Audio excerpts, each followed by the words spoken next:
Hello there, everyone. Welcome to Cryptic Corpse. I am your storyteller, and I'm here to guide you tonight. I know many of you use these videos to drift off to sleep, so before we begin, take a moment to like this video and subscribe to our channel. I'm always curious, where are you watching from, and what time is it in your part of the world? Now find your cozy spot and relax. My name is Mason Powell, and I've seen things no man should see.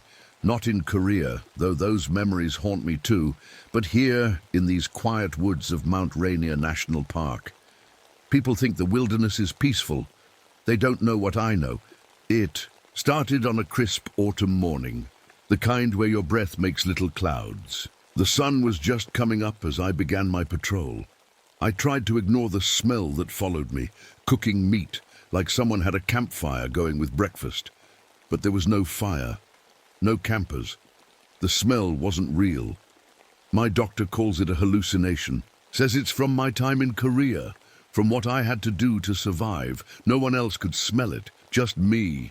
The forest was too quiet that morning. Usually there are birds singing, squirrels rustling through fallen leaves, the occasional deer snapping twigs as it moves between trees.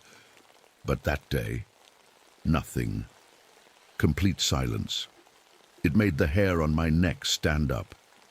Then I saw the tracks in a thin layer of early snow. At first I thought maybe a deer had come through, but these weren't normal deer tracks. They were huge for one thing, and they walked on 2 legs, not 4. The prints went deeper than they should, like whatever made them was carrying a lot of weight. I followed the tracks, noting how they headed toward the area that was recently opened for logging. The local tribes had fought against cutting those old trees down, said the forest was sacred, protected things. But money talks louder than legends, I guess.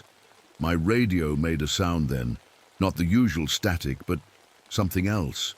Voices whispering, in Korean. I froze, my hand shaking as I held the radio closer. "We're dying, Mason," the voice whispered. "So hungry." My blood turned to ice. Those were the exact words Lee had said before he died in that hellhole in Korea. Before I had to survive, I switched the radio off and on again. Normal static. Nothing else. When I got to the ranger station, my boss Tom was looking worried. 3 hikers missing, he said without even saying hello. College kids from Seattle went exploring near the new logging site. Should have been back 2 days ago. I didn't tell him about the tracks or the radio. He already thought I was unstable. The quiet ranger with the 1,000-yard stare. Instead, I asked, "Search party? You, me, and Bill are heading out after you get some coffee in you. You look like hell, Powell." While Tom made calls, I went to the file room to look up any similar disappearances. That's when I found it, stuffed in the back of a drawer. A leather journal from 1943. The cover worn and pages yellow with age. I recognized the handwriting immediately. My father's. I hadn't seen him since I was 8 years old. Mum always said he just walked into the forest one day and never came back. She'd lie and say he loved being a ranger so much he became one with the trees. I knew better. He abandoned us. But here was his journal, and inside were drawings of tracks. The same exact tracks I'd seen this morning. I didn't have time to read more because Bill Oakes showed up, ready for the search. Bill was the best tracker in the park, part Nisqually on his mother's side. If anyone could find those missing hikers, it was him. "You see something strange out there today, Powell?" Bill asked, eyes narrowed like he already knew the answer. I hesitated, then nodded. "Tracks, big ones, like a deer walking on 2 legs. Instead of laughing, Bill's face went serious. "My grandfather used to talk about such things. Let's find these kids fast." Our search party headed out, following the missing hikers' last known route. They'd planned to camp near Tahoma Creek, not far from where the logging company had taken down 100-year-old trees. We found their campsite just as the afternoon shadows were growing long. Their tents were still there, backpacks torn open, with contents scattered. A pot of stew still hung over a dead campfire. The moment I smelled that stew, my mouth started watering so bad I had to turn away. It reminded me of the smell that wasn't really there, the one that followed me since. Korea! Mason, you okay? Tom asked. I nodded, wiping my mouth with the back of my hand. Fine. Bill was walking the perimeter of the camp, studying the ground. Something dragged itself through here, he said. Heavy, going that way. He pointed toward the area where the oldest trees had been cut down. As we moved deeper into the forest, I noticed what Bill had already seen. There were no animals, no birds, no squirrels, not even insects buzzing around. The forest was dead silent, just like it had been before I found what was left of my platoon in those Korean mountains. Look at this, Bill said, pointing to a tree. There was frost on it, despite the day being above freezing. The frost formed patterns, almost like writing. What is it? Tom asked. Bill touched the frost gently.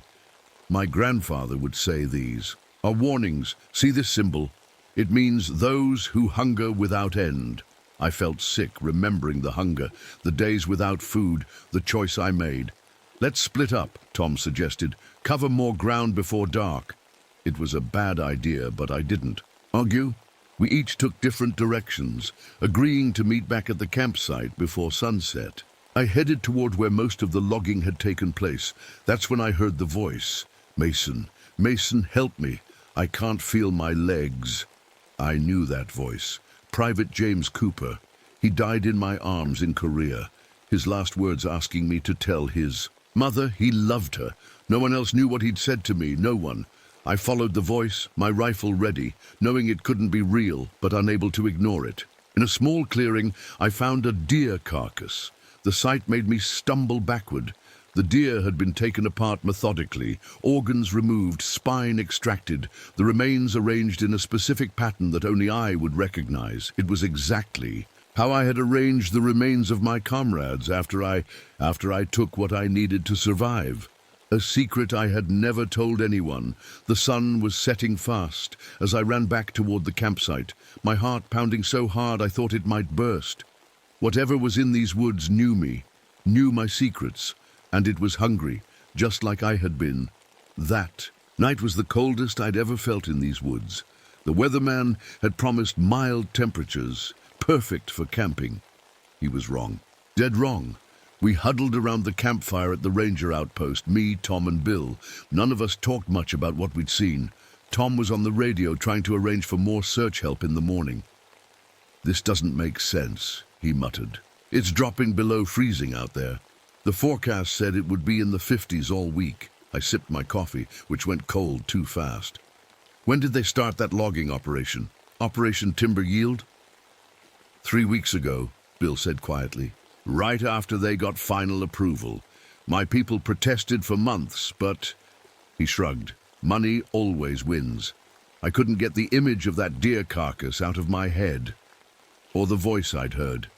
Cooper's voice. I'd never told anyone what he said to me before he died. I tried to sleep, but the nightmares were worse than usual. I dreamed of Korea, the snow, the hunger. Waking up to find another member of my platoon had died in the night. The choice I made. The taste. I woke up sweating despite the cold. Dawn was still hours away, but I couldn't stay in bed. I grabbed my flashlight and walked around the outpost. That's when I saw them.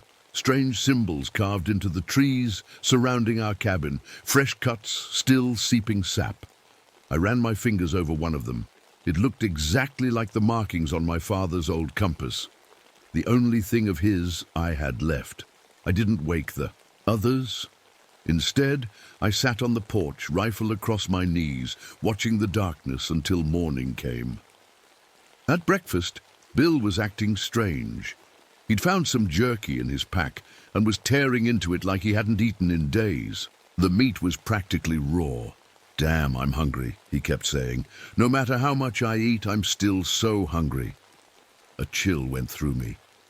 Those were almost the exact words I'd written in my private journal after Korea. Words no one had ever read. You feeling okay? I asked him. Bill looked up, a strange glint in his eyes. Fine, just can't seem to get full, you know. Before I could answer, we heard the helicopter. Tom had called in air support to help with the search. We went outside to watch it approach. flying low over the trees toward the area where the logging had taken place. Then something impossible happened. The helicopter tilted sideways. No warning, no obvious reason. It just tilted and then dropped like a stone into the forest. We heard the crash, saw the smoke rising. "Jesus!" Tom shouted, already running for the truck. "Call it in!" Bill and I followed in another vehicle. The crash site wasn't hard to find. A trail of broken trees led right to it. But when we got there, I couldn't believe what I was seeing. The helicopter was crumpled like it had hit concrete, not forest floor. There was no fire, which was strange enough. But the pilot was frozen solid. His skin was blue-white, covered in frost, even though there was no ice or snow anywhere else. Tom checked for a pulse, but we all knew it was useless. No one could survive that. But something else caught my eye. Marks on the pilot's neck and shoulder, bite marks. They looked human, but bigger, deeper, like something with a human mouth but inhuman strength had tried to take a chunk out of him. Bill saw them too. He turned away and threw up in the bushes. Later, as we waited for the investigation team to arrive, Bill told me something I'll never forget. My grandfather sold the logging rights to this section of forest back in 1938. He said, voice hollow. The company didn't exercise them until now, but the deal was made long ago. A week after signing the papers, my grandfather killed himself. Left a note saying he'd made a deal with hunger itself. I stared at him. What does that mean? Bill shook his head. I don't know, but there are stories in my tribe about a thing that lives in the oldest parts of the forest. A thing that is always hungry no matter how much it eats. A Wendigo. We needed to reach the ranger station to report what happened, but the radios weren't working. Bill suggested we hike to higher ground to get reception. As we climbed, the day got darker, like the sun was setting hours too early. Through the trees, I caught a glimpse of something watching us. A tall, thin figure, standing perfectly still. It was wearing a red jacket, the same type of park ranger jacket my father used to wear. Dad, I whispered, even though it was impossible. The figure vanished behind a tree, and I ran after it. Bill called for me to stop, but I couldn't. I had to know. I found nothing. No tracks, no sign anyone had been there. But I did find an old ranger, station marker. The paint faded to almost nothing. This area hadn't been used by rangers in decades. When I turned back, the forest was filling with fog. Thick, white mist that seemed to rise from the ground itself. And it smelled. God, it smelled like blood and cooking meat. My psychiatrist once told me this specific hallucination, the smell of cooking meat, was my guilt manifesting. But Bill smelled it too. I could tell by the way his nose wrinkled. We need to get back, he said, right now. The fog got thicker. I could barely see 10 feet ahead. Then I lost sight of Bill completely. Bill? I called out. Bill, where are you? His scream came from somewhere to my left. A horrible, pain-filled scream that cut off suddenly, just like my platoon's radio calls had ended before I found what was left of them. I ran toward the sound, the fog parting just enough to let me see the ground. There was Bill's ranger hat, lying in a patch of frost that had no business being there on an autumn day. I picked it up, turned it over. Inside was a photograph, old and faded. It showed 2 men standing in front of a massive felled tree. One was my father. The other, I guessed, was Bill's grandfather. The radio in my pocket crackled to life.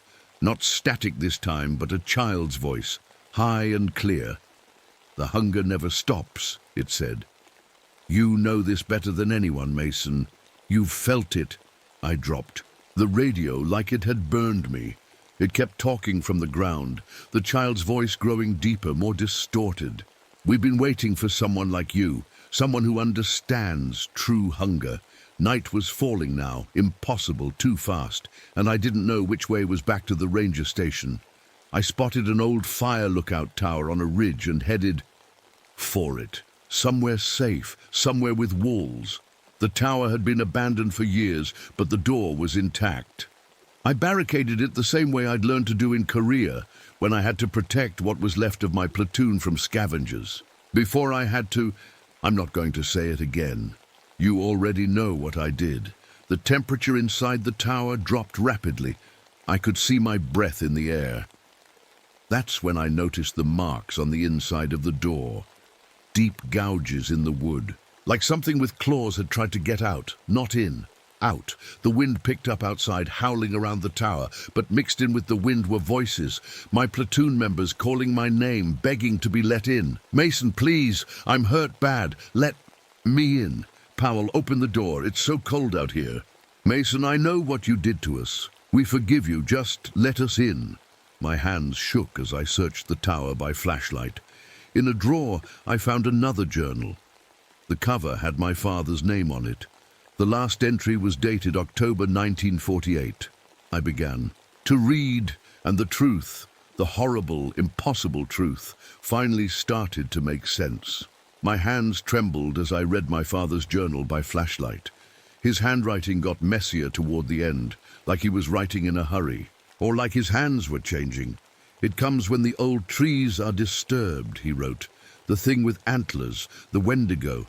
It punishes those who take what isn't theirs to take, whether it's the flesh of another human or the ancient trees that keep it sleeping." I shut the journal as something heavy landed on the roof of the tower. The whole structure shook. Then came the sound of claws dragging across metal. Scrape, scrape, scrape. It sounded exactly like the mess tin I'd used to prepare food during those desperate weeks in Korea. "The food I don't like to remember, Mason." The voice came from just outside the window. It wasn't the wind anymore, it was too clear. "Son, let me in. It's cold out here." My father's voice. A voice I barely remembered. Forced myself to look out the window. What I saw wasn't my father. It wasn't human at all. It stood maybe 9 feet tall, so skinny it looked like skin stretched over bones. Its ribs pushed against its chest like they might break through. But its head, God, its head was the worst part. A deer skull with antlers that reached toward the night sky. Where its eyes should have been were just black holes, like looking into ice so dark it swallowed light. Around its neck hung tatters of cloth, red cloth, the remains of a park ranger jacket. I stumbled back from the window, knocking over a chair. The thing outside spoke again, but now it used many voices at once, my father's, my platoon members, and others I didn't recognize. "We've been waiting for you, Mason, waiting for you to join the cycle. Your father did. Now it's your turn."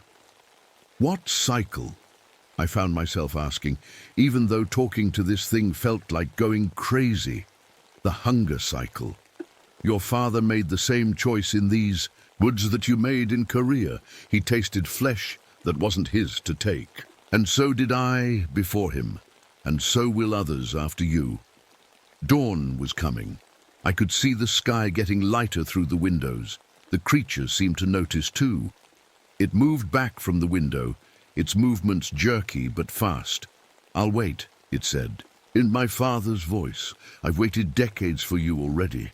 What's a few more hours?" As the first rays of sun touched the tower, the thing retreated into the trees. It moved like it was in pain, like the light hurt it somehow. I didn't waste time. I searched the tower thoroughly now that I could see better. Under a loose floorboard, I found carvings, old pictures etched into stone. They showed the Wendigo and what looked like a ritual. People gathered around a fire, a sacrifice. The carvings told a story. Those who eat human flesh become cursed. The curse passes down through families, generation to generation. The Wendigo calls to them, transforms. Them, the cycle continues, unless it's broken. I kept searching and found a hidden compartment in the wall. Inside was another of my father's journals, newer than the first. The cover read, "Project Sentinel Wilderness," with an official-looking seal. I didn't recognize. This wasn't just my father's personal journal. It was a field report, My father hadn't been just a park ranger. He'd been part of something called Project Sentinel, a government program that monitored supernatural entities in federal land holdings. The journal explained that the Wendigo is drawn to bloodlines with the hunger. People who have consumed human flesh. It can remain dormant for years, decades even, before calling to the next in the bloodline. My father had been monitoring the Wendigo until he became one. I was still reading when I heard someone outside calling for help. Not the Wendigo this time. A human voice. "Help! Somebody help me!" It was Bill. I grabbed my rifle and cautiously opened the door. The morning light revealed Bill lying at the bottom of the tower steps, covered in frost despite the sun warming. Everything else. His skin was pale, his lips blue. "Mason," he croaked as I approached. "Don't come closer. Something's wrong with me." I ignored him and helped him into the tower. His body was ice cold. Worse, his fingers had changed. They were longer, the nails hardened into something like claws. "I'm so hungry," he whispered. "I can't stop thinking about meat, raw meat. I tried to eat a squirrel, Mason, caught it with my bare hands and just bit into it." He looked up at me, his eyes filled with tears. "Kill me, please, before I change completely." "Change into what?" I asked, though I already knew. "Into that thing, the Wendigo. It got inside me somehow when the fog came. It showed me things."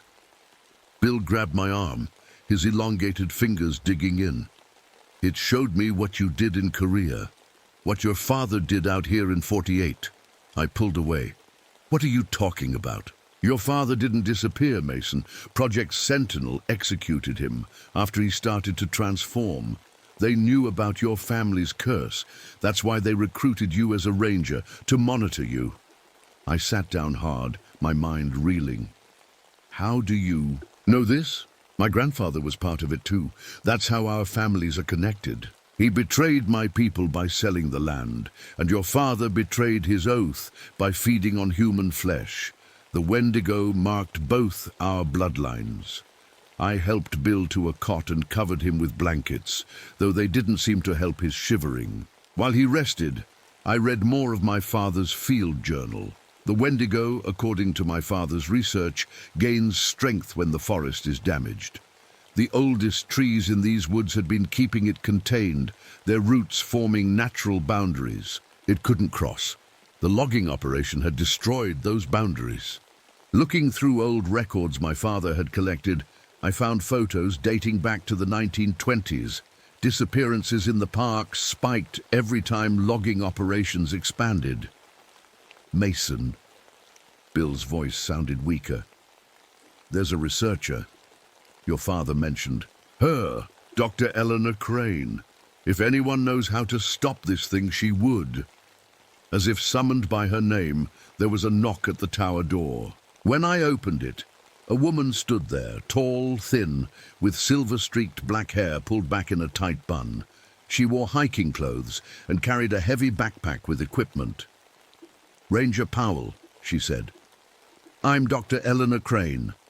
I believe you've been experiencing a Class 4 entity manifestation. May I come in?" I let her in, too stunned to speak. She looked exactly like a photo in my father's journal, a photo from 1948. She hadn't aged a day. "I've been monitoring the situation," she said, setting down her pack.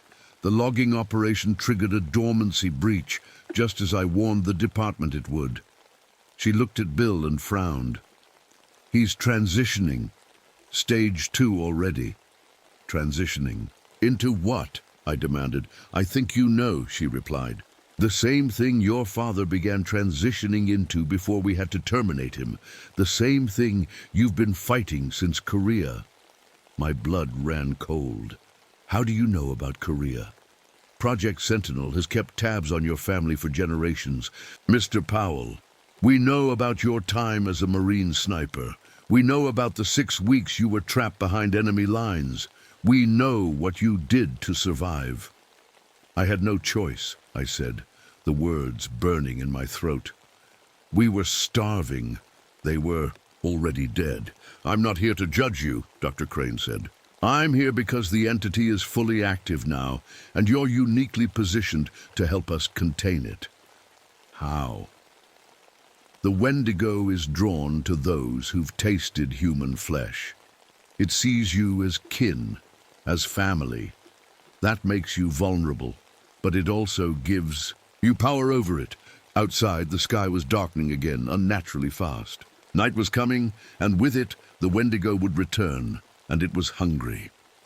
Dr. Crane worked quickly, unpacking equipment from her bag, strange devices I'd never seen before, vials of dark liquid, and what looked like pieces of bone carved with symbols. The entity will return at nightfall, she said. We need to prepare. Entity? I asked. You mean the Wendigo? She paused, giving me a look I couldn't read. We use clinical terms at Project Sentinel. Less room for superstition that way. Bill moaned from the cot, his skin now stretched tight over his bones. He looked thinner than he had an hour ago, like he was wasting away despite the protein bars. Dr. Crane had given him. Can you help him? I asked. The transformation can be slowed, sometimes reversed if caught early enough. She filled a syringe with liquid from one of the vials. This will buy us time. After injecting Bill, Dr. Crane turned to me. Your military discharge and ranger assignment weren't accidents, Mr. Powell. After what happened in Korea, you were flagged by our system. We've been watching your bloodline since your father's transformation. My father became one of those things. The idea made me sick. Not completely. We intervened before the final stage. She wouldn't meet my eyes. We had to. You killed him, I said flatly. We released him from a fate worse than death. The final transformation is excruciating. The hunger becomes unbearable. Imagine feeling like you're starving to death every minute of every day, but no matter how much you eat, it never stops. I didn't have to imagine. I remembered the hunger in those Korean mountains, the way it clawed at my insides until I couldn't think of anything else. Why bring me here then, if I'm at risk of becoming like him? Dr. Crane smiled thinly. Because you're bait, Mr. Powell, and potentially the solution. She explained that Project Sentinel had been tracking supernatural phenomena in national parks since the 1930s. The Wendigo was just one of many entities they monitored. Most of these beings remained dormant unless disturbed. The logging operation crossed a boundary that had kept this one contained for decades. And you couldn't stop the logging? I asked, anger rising in me. We tried, but some forces are more powerful than even Sentinel. Economic interests, political pressure, she shrugged. We adapt, we contain, we clean up messes. Outside, the sun was setting. The tower grew darker despite the battery-powered lanterns Dr. Crane had set up. Bill's breathing became more labored, his fingers now fully transformed into long, bony claws. Why am I the solution? I asked, tearing my eyes away from what was happening to my friend. The Wendigo is drawn to bloodlines tainted by cannibalism. Your father consumed human flesh during a blizzard in 1942 when he was stranded with another ranger. You consumed human flesh in Korea. The pattern repeats. I flinched at hearing it stated so plainly. I didn't have a choice. Choice is irrelevant. To the Wendigo, only the act matters. Dr. Crane checked her strange devices, which were blinking faster now. But your connection to it gives you power over it. You can help us trap it. How? With this. She pulled out a knife made of obsidian, its blade so black it seemed to swallow light. And your blood. Before she could explain more, her radio crackled. A voice came through, professional and calm. Dr. Crane, we've evacuated Ranger Oakes's family. His wife and son are showing early signs of genetic resonance. I grabbed the radio from her. What does that mean? What are you doing with Bill's family? Dr. Crane took the radio back firmly. The hunger travels genetically, Mr. Powell. Bill's wife and child were evacuated for their own safety. You mean you're taking them to a lab somewhere? We're protecting them. and others from them. She turned away, speaking into the radio. Proceed with Protocol 17, full containment. I looked at Bill, remembering how normal he'd been just yesterday. Now his skin was grey, his body wasting away while his teeth grew longer, sharper. This could be me soon, or worse, someone in my family I didn't even know about. Are there others in my bloodline? I asked quietly. Dr. Crane hesitated. Not that we know of. Your father had no other children. You have no children. A cold relief washed over me. At least my curse would die with me. The tower suddenly shook, the metal groaning as something heavy landed on the roof. Claws scraped across the ceiling, and a terrible wailing sound filled the air. Part animal cry, part human scream. Bill sat up on his cot, eyes wide. "It's calling me," he whispered, his voice now raspy and thin. "I can hear it in my head." Dr. Crane moved quickly, drawing symbols on the floor with chalk and placing the bone carvings at specific points. "It's sooner than I expected. The logging must have weakened the boundaries more than we realized." She handed me the obsidian knife. "When it comes for you, and it will come for you, Mr. Powell, you need to wound it with this. Just a small cut, enough to get its blood. Then we can complete the binding ritual." Binding ritual. To contain it until the forest can regrow. The old trees were natural prisons. Their root systems formed barriers the entity couldn't cross. Without them, we need to create an artificial containment. The wailing outside grew louder. The voices of my dead platoon members joined in, calling my name, begging to be let in. Mixed with them now was my father's voice. "Son, I've been waiting for you. We both made the same choice. Now we'll both pay the same price." Dr. Crane gripped my arm. "It's using your memories, your guilt. Don't listen." But how could I not listen? The voices were inside my head now, whispering things only I could know, reminding me of how the meat had tasted, how part of me, God help me, had liked it. The tower windows frosted over from the outside, ice crystals forming in beautiful, terrible patterns. Through them, I could see a shadowy figure circling the tower. "It's testing our defenses," Dr. Crane said. Bill started convulsing on the cot. His back arched at an impossible angle, bones cracking.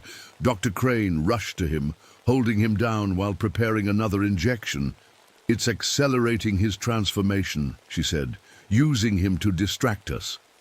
I gripped the obsidian knife tighter. "What happens if I kill it?" "You can't kill it, not permanently.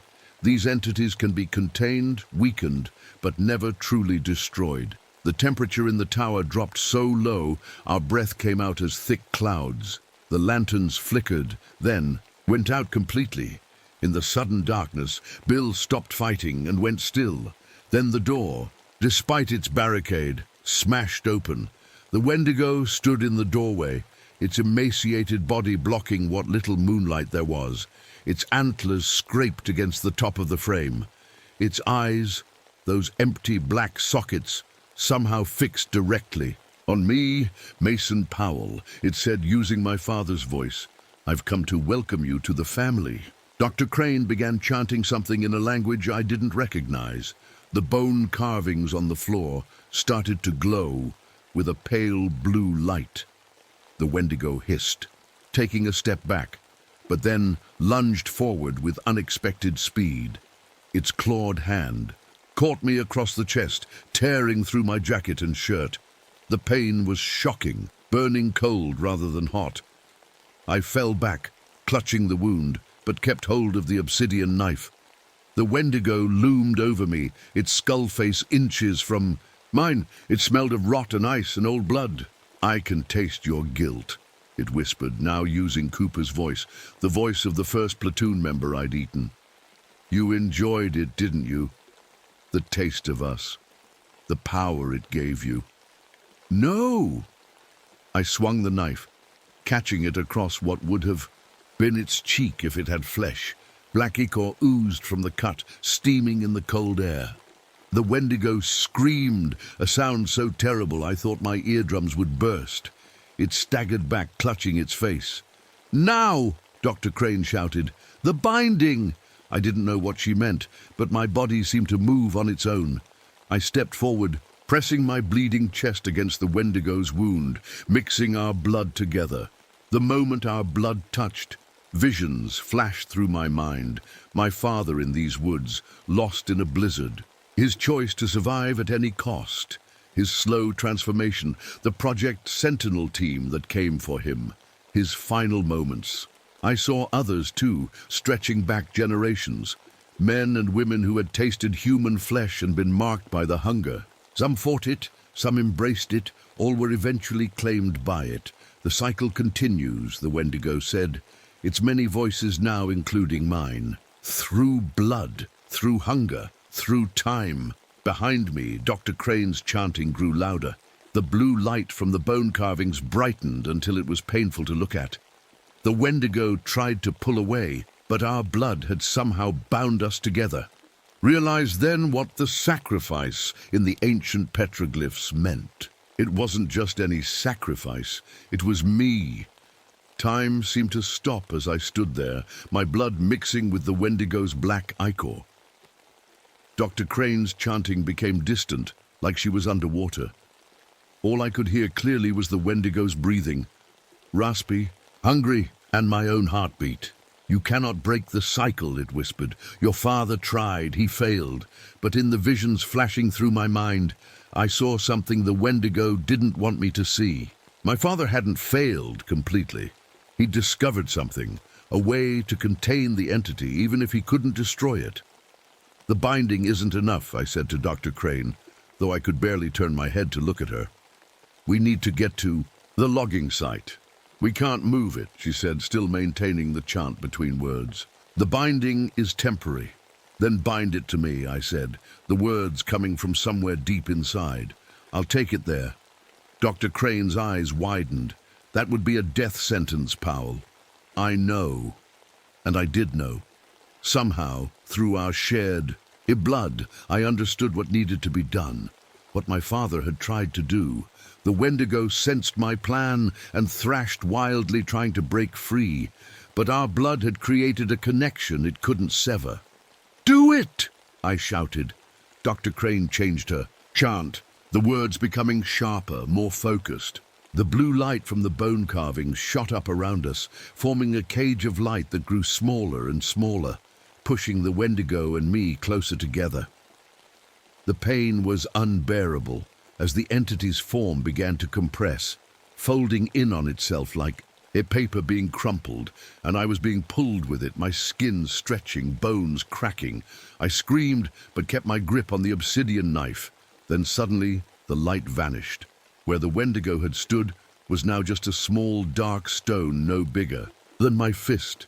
It pulsed with a sickly light, and I could feel it pulling at me, drawing me toward it. "The binding stone," Dr. Crane said, her voice hoarse from chanting. "It contains the entity temporarily, but it's connected to you now. Your life force is the lock. When you die..." She didn't need to finish the sentence. "How long do I have?" She checked one of her devices. "Hours, maybe less." I nodded, wrapping the stone in my bandana and putting it in my pocket. It felt ice cold, even through the fabric, and seemed to whisper to me with the voices of everyone I'd lost. "What about Bill?" I asked, looking at my friend's transformed body. He was barely recognizable now, skin gray and stretched tight over, elongated bones, fingers now curved claws, teeth grown long and sharp, too far gone. Dr. Crane said softly, "We should..." "No." I cut her off. "He comes with us. He's part of this too." We loaded Bill into the back of Dr. Crane's government issue. Jeep, he was unconscious but still breathing in shallow gasps. I sat in the passenger seat, the binding stone heavy in my pocket. As Dr. Crane drove us toward the logging site, I felt myself changing. My teeth ached as they grew sharper. My fingers felt longer, the joints popping and shifting. The hunger that had haunted me since Korea intensified until it was almost all I could think about. "How much farther?" I managed to ask through gritted teeth. 5 minutes. Dr. Crane glanced at me. You're transitioning faster than I expected. The connection to the entity is accelerating the process. Good, I said, though it took all my willpower not to lunge at her, to tear into her flesh and satisfy the terrible hunger growing inside me. That means it's working. We arrived at the logging site just as the moon rose fully above the trees. The area was a graveyard of stumps, massive ancient trees cut down, their remains forming a rough circle. In the center was the biggest stump of all, at least 15 feet across. The ancestor tree, Dr. Crane said, the oldest living thing in this forest until 3 weeks ago. She helped me out of the jeep. Walking was becoming difficult as my legs reshared themselves. The hunger was maddening now. When Dr. Crane cut her hand on the door handle, the small drop of blood made me shake with need. Quickly, she said, seeing my struggle. The ritual must be completed at the center. Together, we carried Bill to the center stump. He was lighter than he should have been, his body consumed from within by the same hunger that was now eating me alive. Dr. Crane began setting up equipment around the stump, more bone carvings, vials of strange liquids, electronic devices that beeped and flashed. While she worked, I pulled out my father's journal, flipping to the pages I'd seen in the vision. The oldest trees were the original prison, I read aloud, my voice sounding less and less human with each word. Their roots ran deep, forming barriers, in earth and spirit alike. But they can be replaced with sacrifice, blood of the tainted freely given. The cycle broken not with death, but with choice. Dr. Crane looked up. Your father discovered this? I nodded, the movement strange with my lengthening neck. He tried to complete the ritual, but they stopped him. Project Sentinel stopped him. We didn't understand then, she said quietly. We thought we were saving him. And now I've spent decades learning from that mistake. She finished her preparations and stood. The ritual requires blood sacrifice from one who carries the hunger, but chooses to end it. Your blood, Mason, and the binding stone. I placed Bill on the ancient stump. His eyes fluttered open, no longer human, but not yet fully transformed. For a moment, I saw recognition there. It's okay, I told him. This ends tonight.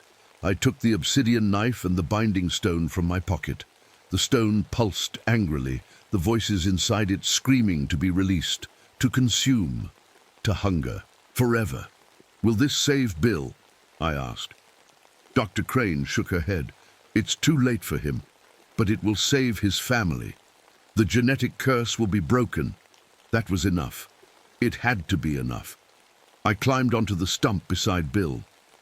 My body was changing, faster now, bones cracking as they elongated. The hunger was almost unbearable. But I still had enough humanity left to make this choice. As Dr. Crane began the ritual, chanting words my father had discovered decades ago, I used the obsidian blade to cut open my chest, right over my heart. The pain was distant, less important than the hunger.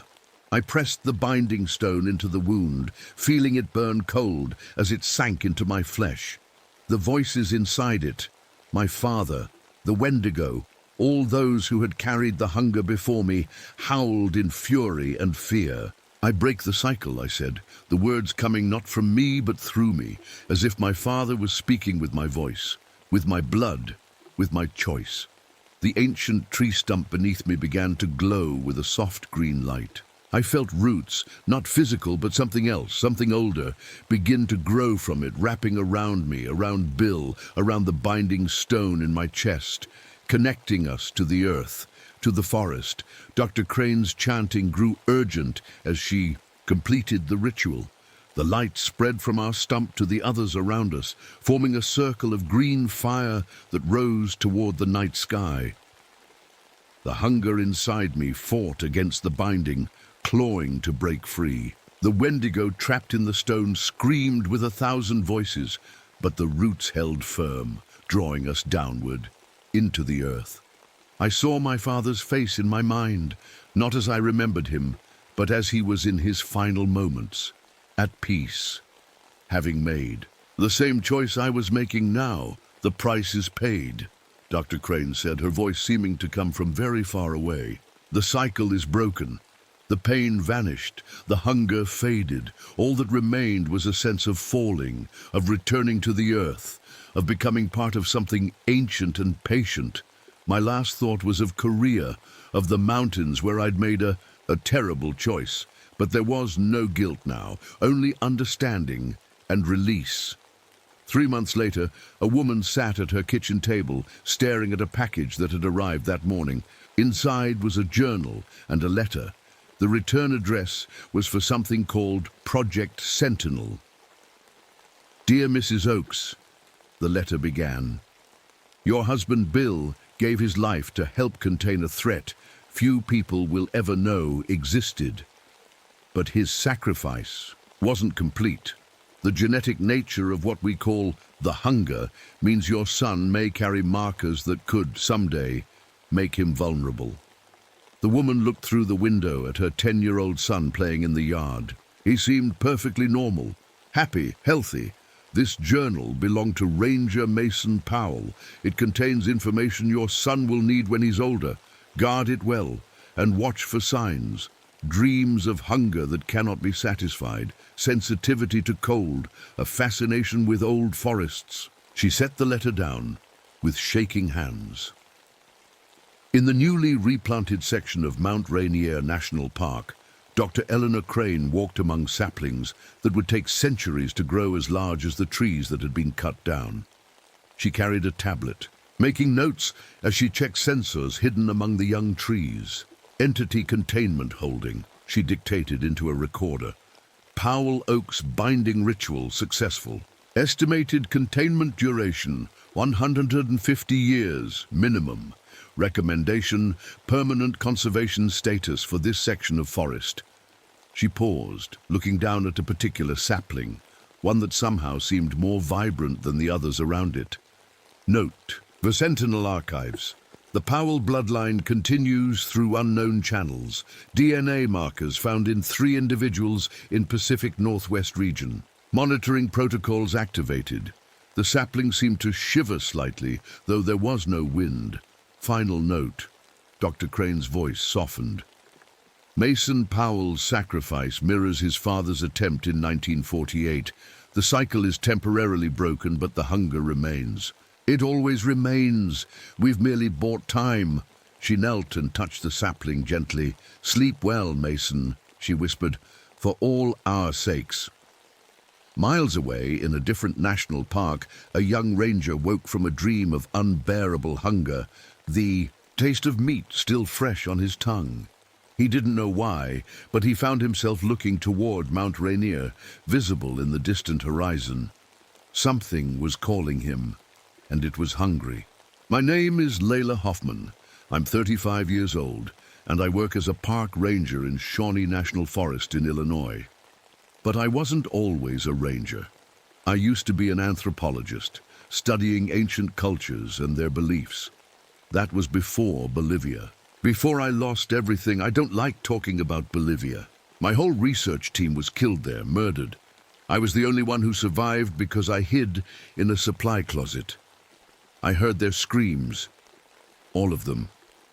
When I told the authorities what happened, they didn't believe me. They said I was hallucinating, from shock, that it was guerrillas who killed my team. But I know what I heard, what I felt. That's why I came here, to this quiet forest, to be alone, to find some kind of peace. Tonight, I'm doing my evening patrol along the edges of the forest, where the locals have been reporting strange animal attacks. Several farmers have lost livestock. They keep saying the animals were cut open with surgical precision. That's not how normal predators kill. I'm not supposed to, but I always carry my grandfather's old service revolver.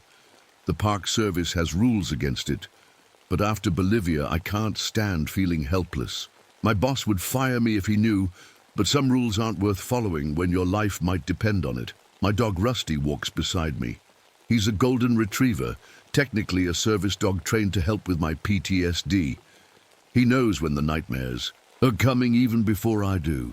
He's the best friend I've got in this world. Come on, boy, I say, shining my flashlight between the trees. Let's check out Miller's farm first. The moon is bright tonight, casting long shadows that make the forest look like something from a fairy tale. Not the nice kind of fairy tale they tell kids these days, the old kind, where the woods are full of things that can eat you. I find the cow about half a mile from Miller's fence line, what's left of it anyway. Oh God, I whisper, covering my nose against the smell. The cow is lying on its side, its belly cut open in a perfectly straight line. Several organs are missing, but there's barely any blood on the ground. It's like whatever killed it drained. The blood first, just like in Bolivia. My hands start to shake, and I feel my chest getting tight. Rusty presses against my leg, letting me know he's there. I take deep breaths like my therapist taught me. It's not the same, I tell myself. It can't be. I kneel down to look at the tracks around the carcass. They're canine prints, but massive. Way too big for any wolf or coyote in these parts. And some of them look like whatever made them was walking on two legs. The tracks form a strange pattern around the cow, almost like a ritual circle, like the ones my team had documented in Bolivia before. I shake my head. I can't go there, not now. Rusty, come check this out, I call. But Rusty won't come near the tracks. He's whimpering, backing away with his tail between his legs. I've only seen him act like this during my worst nightmares. What's wrong, boy? I ask, but I already know. He senses something wrong here, something dangerous. As I'm taking photos and measurements of the scene for my report, my boot kicks something partially buried in the dirt. I bend down and brush away the soil to find a metal badge. It's old and tarnished, but I can still make out the Park Service emblem. I turn it over and feel my blood go cold. The name engraved on the back, Gregory Hoffman, my grandfather. My hand closes around the badge, squeezing until the edges dig into my palm. This doesn't make sense. My grandmother told me he abandoned them back in 1946, that he just walked away from his job and his family, never to be seen again. But his badge is here, right here at the scene of an animal attack that looks nothing like an animal attack. Pocket the badge and finish documenting the scene. Tomorrow I'll need to talk to the farmers, see if anyone saw anything. They weren't normal wolves, Thomas Wilkins insists the next morning, his weathered hands wrapped around a mug of coffee. I'm sitting at his kitchen table, notebook open, trying to look professional despite having barely slept. What do you mean, not normal? I ask. They were big, standing tall. He holds his hand well above his head. Men with wolf heads, watching. From the trees, I nearly drop my pen. What did you just say? Men with wolf heads, he repeats, looking at me strangely. You okay, Ranger Hoffman? I'm not okay. Those were the exact words my colleague Miguel gasped before he died in Bolivia. The last words he spoke. How could this farmer in Illinois use the exact same phrase? Did you see anything else? I managed to ask. Just their eyes, yellow, reflecting in the dark, too high up to be normal wolves. I thank him for his time and head back to my truck. Rusty jumps in beside me, but he's acting strange, constantly looking back toward the forest. It's just a coincidence, I tell myself as I drive to my next stop, stress-making connections that aren't there. But as I pull up to another farm to check a report of more missing livestock, I know I'm lying to myself. Near the broken fence where something dragged away a sheep, I find odd marks in the mud. Handprints, human-looking handprints with what appear to be claw marks at the fingertips. And next to them, a partial fingerprint pressed deep into the clay-like soil. I've worked enough crime scenes to know how to preserve evidence. I carefully make a cast of the print. It's crazy, but I need to compare it to my grandfather's records. The records that should be in storage at the ranger station. I'm not supposed to believe in monsters. I'm trained as a scientist, an anthropologist. But after Bolivia, I know there are things in this world that don't fit into neat scientific boxes. And somehow, I think my grandfather knew it too. The file room at the ranger station is dusty and smells like old paper. No one comes down here. much anymore since everything went digital. But the really old files, the ones from before computers, they're still here in metal cabinets. I find the drawer marked Personnel 1940-1950 and begin searching. The folder is thicker than I expected. Gregory Hoffman, Park Ranger 1938-1946. But that's not what makes my hands shake. It's the bright red stamp across the front. Project Sentinel Wilderness. And in the margin, written in faded ink, Layla Hoffman, my name, written decades before I was born. I flipped through the pages quickly. Reports of animal attacks similar to what I've been seeing. Notes about strange sounds in the forest. A map with locations marked in red. Find anything interesting? I jump, nearly dropping the file. Chief Ranger Daniel Morris stands in the doorway, arms crossed. Just researching the history of animal attacks in the area, I say, trying to sound casual. Daniel steps into the room, his face serious. Every 30 years, Layla, like clockwork. What? The sightings, the attacks, they happen every 30 years. He points to the file in my hands. Your grandfather documented the last major cycle. Before that, it was his grandfather. Why didn't you tell me this when you assigned me here? Daniel sighs. Would you have believed me? Besides, I didn't know you were related to Gregory until after you started. By then it was too late. They were already waking up. They? Who's they? The same things that followed you from Bolivia. My blood turns to ice. I never told anyone here about what really happened in Bolivia. Before I can question him further, the radio on his belt crackles. Ranger Station, this is the Millers. We've got some very scared campers here who need to speak with someone right away. They say something was circling their campsite all night. Daniel gives me a long look. Take this one, Layla. I think you need to hear what they have to say. 20 minutes later, I'm sitting with a family of 4. Parents looking exhausted. 2 children still wide-eyed with fear. It walked on 2 legs, the father explains, but it moved wrong, like it wasn't meant to. It kept circling our tent, taking our food with hands. Not paws, hands. The mother nods.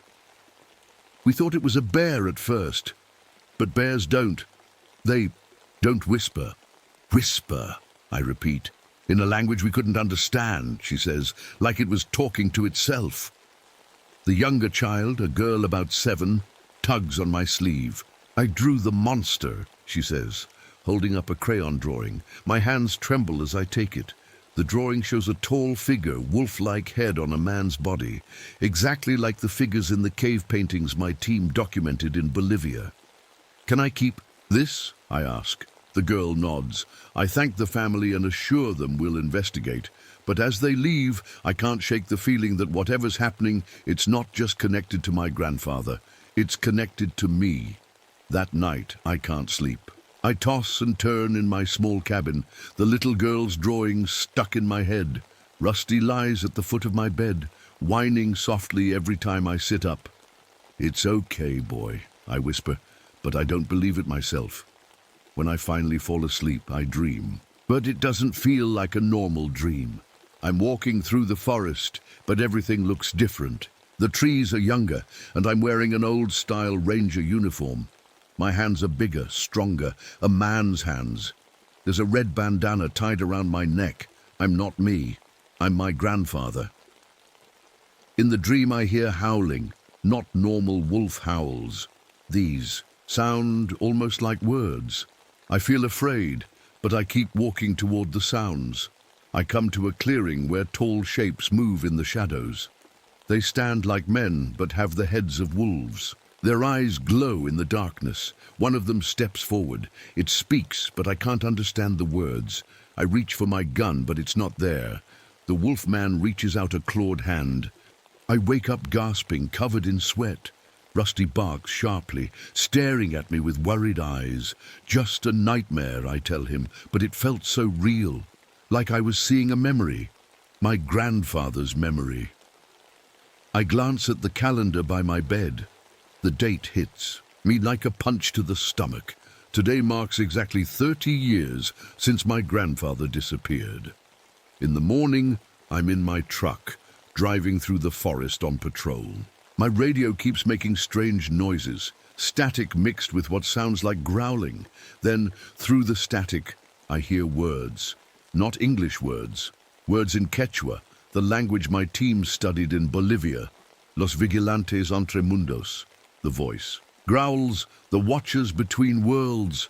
I nearly drive off the road. I pull over, hands shaking as I pick up the radio. This is Ranger Hoffman. Who's broadcasting? Nothing but static answers me. Rusty, sitting beside me, won't stop staring at me. He hasn't left my side all day, not even for a second. Every time I touch my grandfather's badge, which I've been carrying in my pocket, Rusty growls softly. My phone rings, making me jump. It's Daniel. Layla, we've got a situation. 2 teenagers went missing last night. They were doing night photography up on Howler's Ridge. My stomach drops. I'll be right there. Howler's Ridge.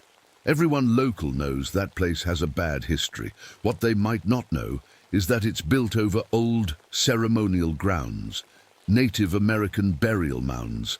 I remember seeing notes about it in my grandfather's file. Something about cross-cultural ritualistic similarities with Bolivian predator worship. The same phrase he used in his final report before he vanished. The search party spreads out across Howler's Ridge. I keep Rusty close, following the trail the teenagers supposedly took. The other rangers call out the missing kids' names, but their voices just get swallowed up by the trees. Near an overlook, I find a camera hanging from a branch. The strap is torn, like it was ripped from someone's neck. I turn it on and check the photos. The first few shots are normal. Sunset over the forest. A couple selfies of the teenagers smiling.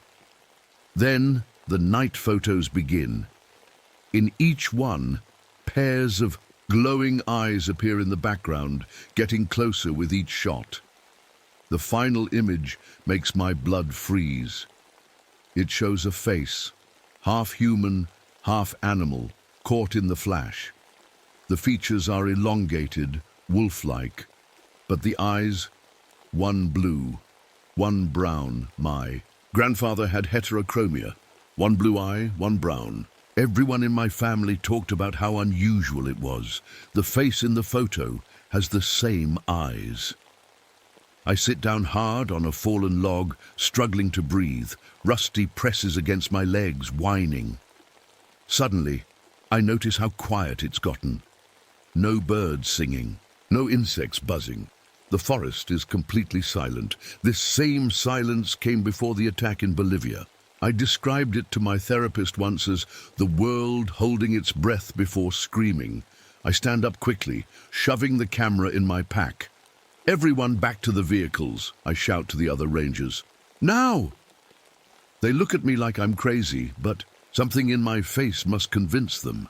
We head back down the trail. As we walk, I notice strange markings carved into some of the trees. They look fresh. I recognize some symbols from my grandfather's journal, but others are definitely Quechua text, like what my team studied in Bolivia. How could the same symbols be in 2 places so far apart? And how could they be freshly carved? Back at the ranger station, I'm explaining what I found to Daniel when a black SUV pulls up outside. A woman steps out, tall, elegant, with silver-streaked dark hair pulled back in a tight bun. She carries herself like someone used to being in charge. Dr. Eleanor Crane, she introduces herself, showing ID from something called the Crane Foundation. I'm here to document wildlife patterns in the area. Daniel welcomes her, but I can't stop staring. I've seen her name before in my grandfather's files. Notes about a Dr. Crane consulting on unusual animal behavior back in 1946. But this woman can't be older than 50. After Daniel leaves to arrange accommodations for Dr. Crane, I corner her in the hallway. You're not really here for wildlife patterns, are you? I ask. She studies me for a long moment. You're Gregory's granddaughter. I can see the resemblance. How did you know my grandfather? You would have been a child back then. Dr. Crane smiles. Thinly. Family business. My mother worked with your grandfather. I'm continuing her research. She's lying. I'm sure of it. What do you know about what's happening here? I demand. Dr. Crane glances around to make sure we're alone. What do you know about cross-cultural predator entities, Ms. Hoffman? What? Creatures that appear in multiple cultural mythologies across continents. Werewolves, skinwalkers, different names, same entities. I think of the symbols carved in trees here and in Bolivia. That's impossible. Is it? She asks. Your grandfather could sense them. It's why he was assigned here. That sensitivity runs in bloodlines, Ms. Hoffman. You have it too. It's why you survived Bolivia when the others didn't.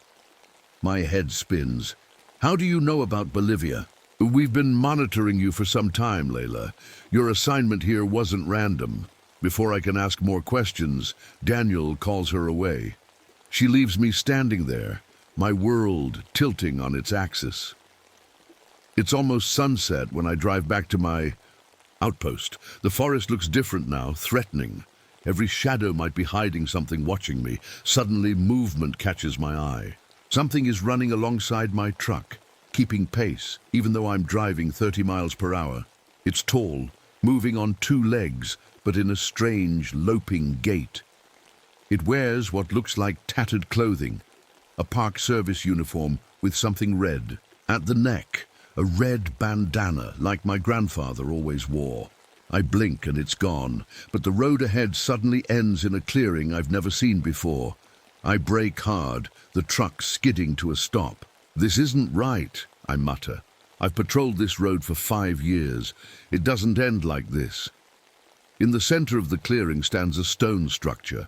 It's about waist high, arranged in a circle with symbols carved into each stone. It reminds me of the ritual sites we documented in Bolivia, but it's made of local limestone. Rusty starts barking wildly at something in the trees. I strain my eyes, but can't see anything. Then he stops abruptly, turning to look at me with an intensity that's almost human. He walks to my side, then nudges me, not away from the stone structure, but toward it. My radio crackles to life. Layla, Daniel's voice comes through. Where are you? We've got more reports of his voice distorts, breaking up. Then it changes, becoming deeper, growling. Los vigilantes entre mundos, the voice says perfectly in Quechua. Las mandíbulas que esperan entre mundos. The watchers between worlds, the jaws that wait between worlds. Daniel doesn't speak Quechua. No one here does except me. I switch off the radio with shaking hands. The sun is setting fast, casting long shadows across the clearing.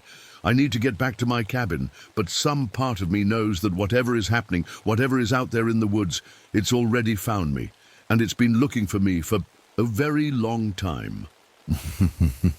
I drive back to my cabin as fast as I can, taking a different route. The sun has set completely now, and the forest is dark except for my headlights cutting through the trees. Rusty sits tensely beside me, staring out the windshield, like he's looking for something. When I pull up to my cabin, I immediately know something's wrong. The door is hanging open, swinging slightly in the breeze. I'm always careful to lock up. I grab my flashlight and my grandfather's revolver from under the seat.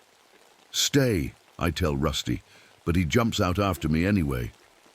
As I get closer, I see the damage. The wooden door frame is splintered, with deep gouges that look like claw marks. Something forced its way in, something strong. I stand listening for a moment, but the cabin is silent. Taking a deep breath, I step inside, gun raised. My living room is a mess. Books pulled from shelves, furniture moved, but it's not random. It's like someone was looking for something specific. I make my way to the bedroom, checking each corner with my flashlight. The intruder is gone, but what they did turns my blood cold. My research files from Bolivia, the ones I keep locked in. A box under my bed are spread across the floor in a pattern. Photos, notes, maps, all arranged in a circle, like the ritual circles we documented, like the tracks around the dead cow. In the center of the circle is a folder I've never seen before. I pick it up with shaking hands. Inside are photographs of animal attacks. No, not animal attacks. Attacks like the ones in Bolivia, like the cow I found.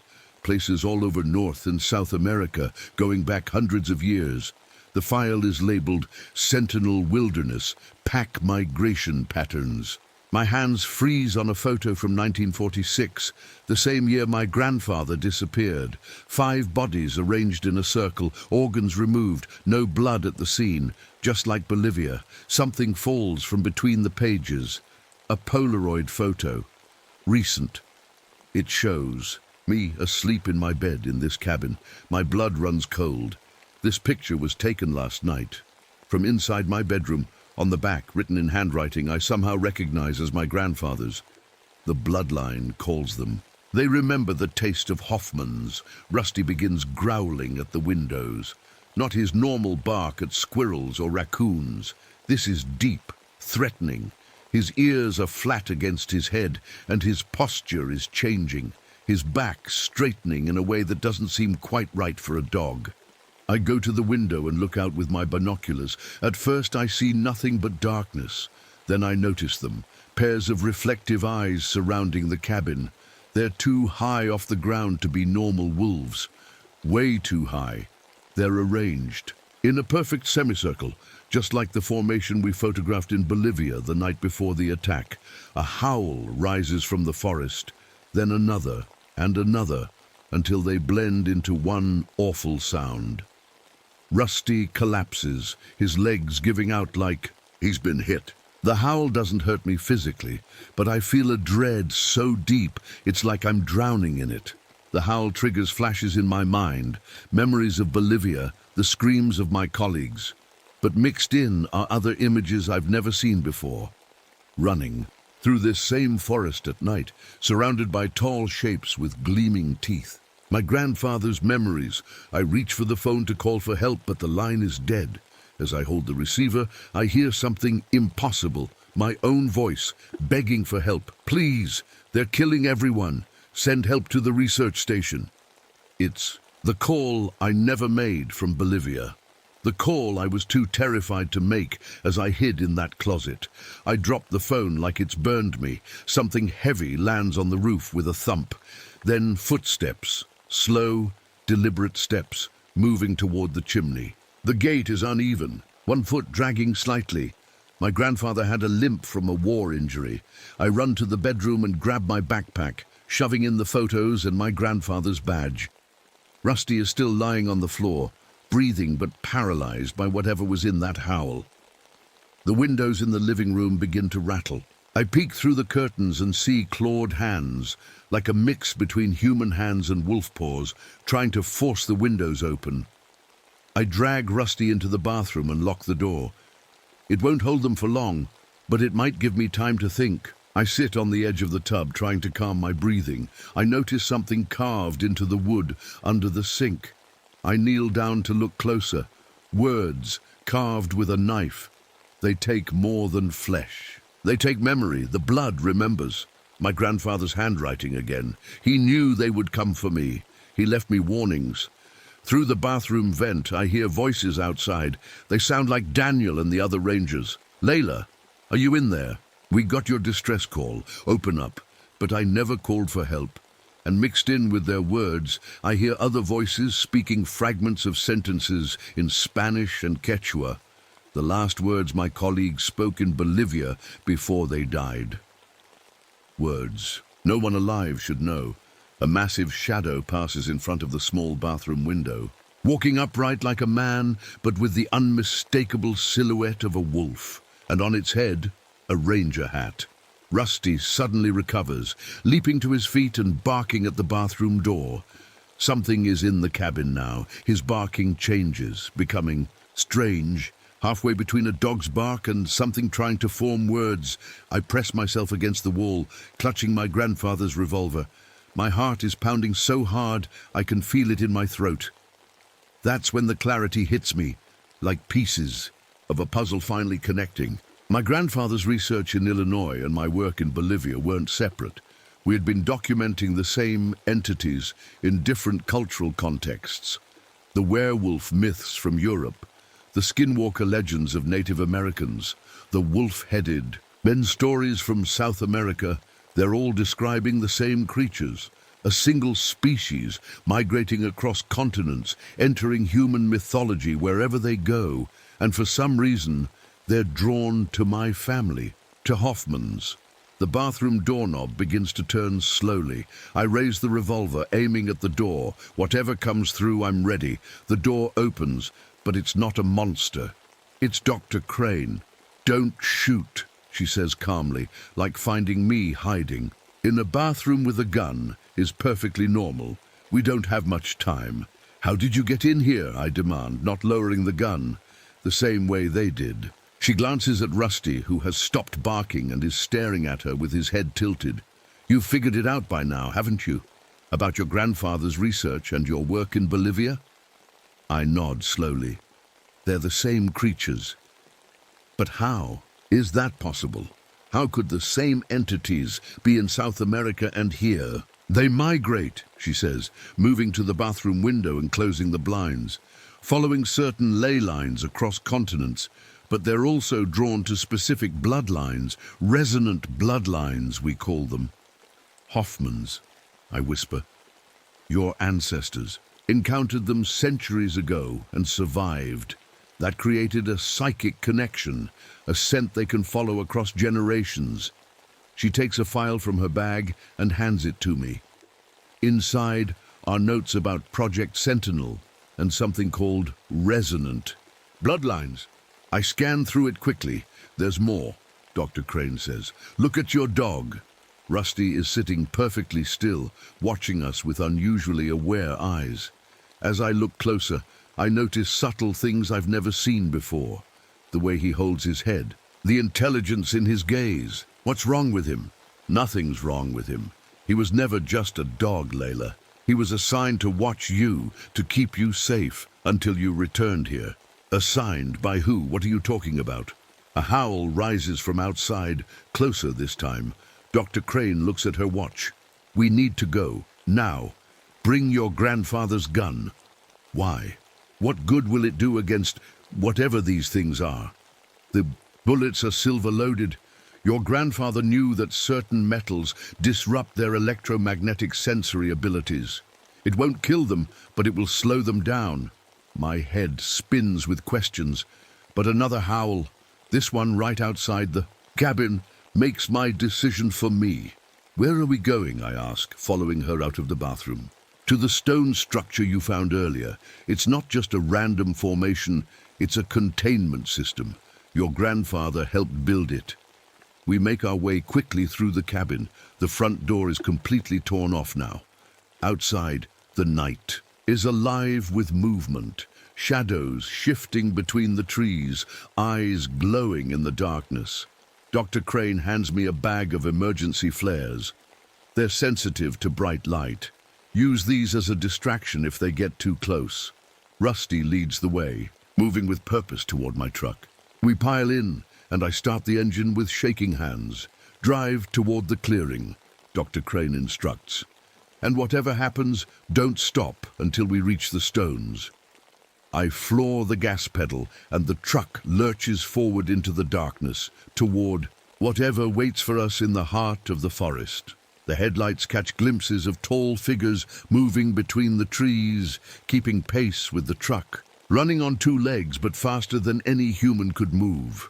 "They're herding us," Dr. Crane says quietly. "They want us to go to the stones." "Why?" She looks at me with ancient eyes. "Because that's where the choice must be made. The same choice your grandfather faced 30 years ago." I grip the steering wheel tighter, my grandfather's badge heavy in my pocket. Whatever choice he made, whatever happens next, I know one thing for certain: nothing will ever be the same again.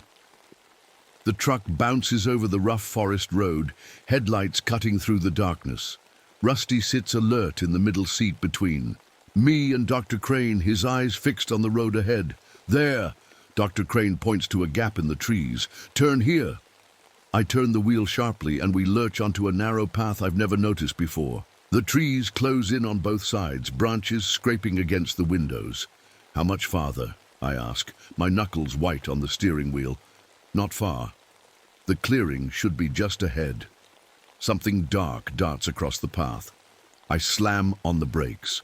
The truck's skidding on the dirt. Keep going, Dr. Crane urges. Don't stop. I press the gas again, but the engine sputters and dies. The headlights flicker and go out. They're affecting the electrical system, Dr. Crane explains, reaching into her bag. They can manipulate electromagnetic fields. She pulls out a flashlight and hands it to me. We'll have to go on foot. Through the forest. With those things out there, we don't have a choice. Rusty jumps down from the truck and stands by the door, waiting for us. His posture is different now, more alert, more purposeful. We start walking, Dr. Crane leading the way with another flashlight. I keep my grandfather's revolver ready, though I'm not sure what good it will do against whatever's out there. The forest is eerily quiet except for our footsteps. No insects chirping, no leaves rustling, just silence. Dr. Crane, I say quietly, you still haven't told me what these things are? She keeps walking, her eyes scanning the trees. Most cultures have names for them. Werewolves, skinwalkers. But those terms aren't quite right. We call them dogmen. Like cryptids, the monster stories. They're not monsters, Layla, not exactly. They're an ancient species that's existed alongside humans for thousands of years. They're intelligent, more intelligent than most people realize. And they have abilities we don't fully understand. Like what? They can affect human perception. Their howls contain infrasonic frequencies that trigger fear responses and can even induce hallucinations. They can access and manipulate memories, especially from people with certain genetic markers. People like me and my grandfather, she nods. The Hoffman line has a particular sensitivity to them. It's why your grandfather was recruited for Project Sentinel in the first place. We reach the edge of a clearing, the same one with the stone structure I found earlier. The moon is bright overhead, illuminating the circle of stones. What is this place? I ask. A containment system, built by indigenous people centuries ago, maintained by people like your grandfather, like you. What does it contain? Before she can answer, a deep growl comes from the trees behind us. I spin around, raising the gun. Massive shape steps out of the shadows, taller than any man, standing upright on two legs. Its body is covered in dark fur, but its posture is human-like. The head is unmistakably wolf-like, with a long snout and pointed ears. And the eyes, one blue, one brown, my grandfather's eyes. Gregory, Dr. Crane says, her voice calm. We were expecting you. The creature, I can't think of it as my grandfather, tilts its head. Then, impossibly, it speaks. The voice isn't just one voice. It's many voices layered together, creating a sound that's partly growl, partly human speech. The bloodline returns, it says, as it always must. I aim the revolver at it, my hands shaking. What are you? What have you done with my grandfather? The creature steps closer into the moonlight. I can see now that it's wearing tattered remains of a ranger uniform. A faded red bandana hangs around its neck. I am Gregory. I am Pack. I am many. The voices shift and merge as it speaks. We have waited for you, Layla. Stay back, I shout, my finger tightening on the trigger. Dr. Crane puts her hand on my arm. Don't! Listen to what it has to say. More shapes emerge from the forest, surrounding the clearing. 7, 8, 9 of them, all similar to the first, but with subtle differences. Some larger, some smaller, all walking upright, all watching me. The one with my grandfather's eyes speaks again. We don't kill all prey. Some join us, some become. Pack! You killed my research team in Bolivia, I say, fighting to keep my voice steady. They saw us. They could not join. You were spared. You are kindred. Kindred, what does that mean? Dr. Crane steps forward. It means you have the genetic markers, Layla, the same ones your grandfather had. You can communicate with them. You can understand them. Is that why I'm having his memories? Why I dreamed about what happened to him? The creature nods. The blood remembers. The pack remembers. Another dogman steps forward, smaller than the others. There's something familiar about the way it moves, the tilt of its head. It comes to stand beside me, and with a shock, I recognize the collar around its neck. My hand drops to my side, the gun suddenly heavy. Rusty, I whisper. The creature makes a sound that might be a whine, not my dog anymore, or maybe never really my dog at all. He was sent to watch you, the first creature explains, to protect, to guide you back when it was time. Time for what? I demand. Dr. Crane gestures to the stone circle. Time for the choice, Layla. The same choice your grandfather made 30 years ago. What choice? The creature that was once my grandfather steps into the stone circle. The pack was once contained by ancient ones who knew our nature. Sacred places held us, kept the balance. The Indigenous Alliance, Dr. Crane explains, tribes across continents who understood these creatures and built containment sites to keep them in check. But the sacred places are broken now, the creature continues. The new buildings, the digging, the resort. I remember Daniel mentioning a controversial resort construction that disturbed ancient burial mounds. Each time the barriers weaken, the pack grows stronger, Dr. Crane says. They can spread beyond their territories. That's why we need people like your grandfather, like you. What did he do? The creature touches the bandana at its neck. He joined us, became pack. His mind, his memories, his understanding of human ways, all valuable to us.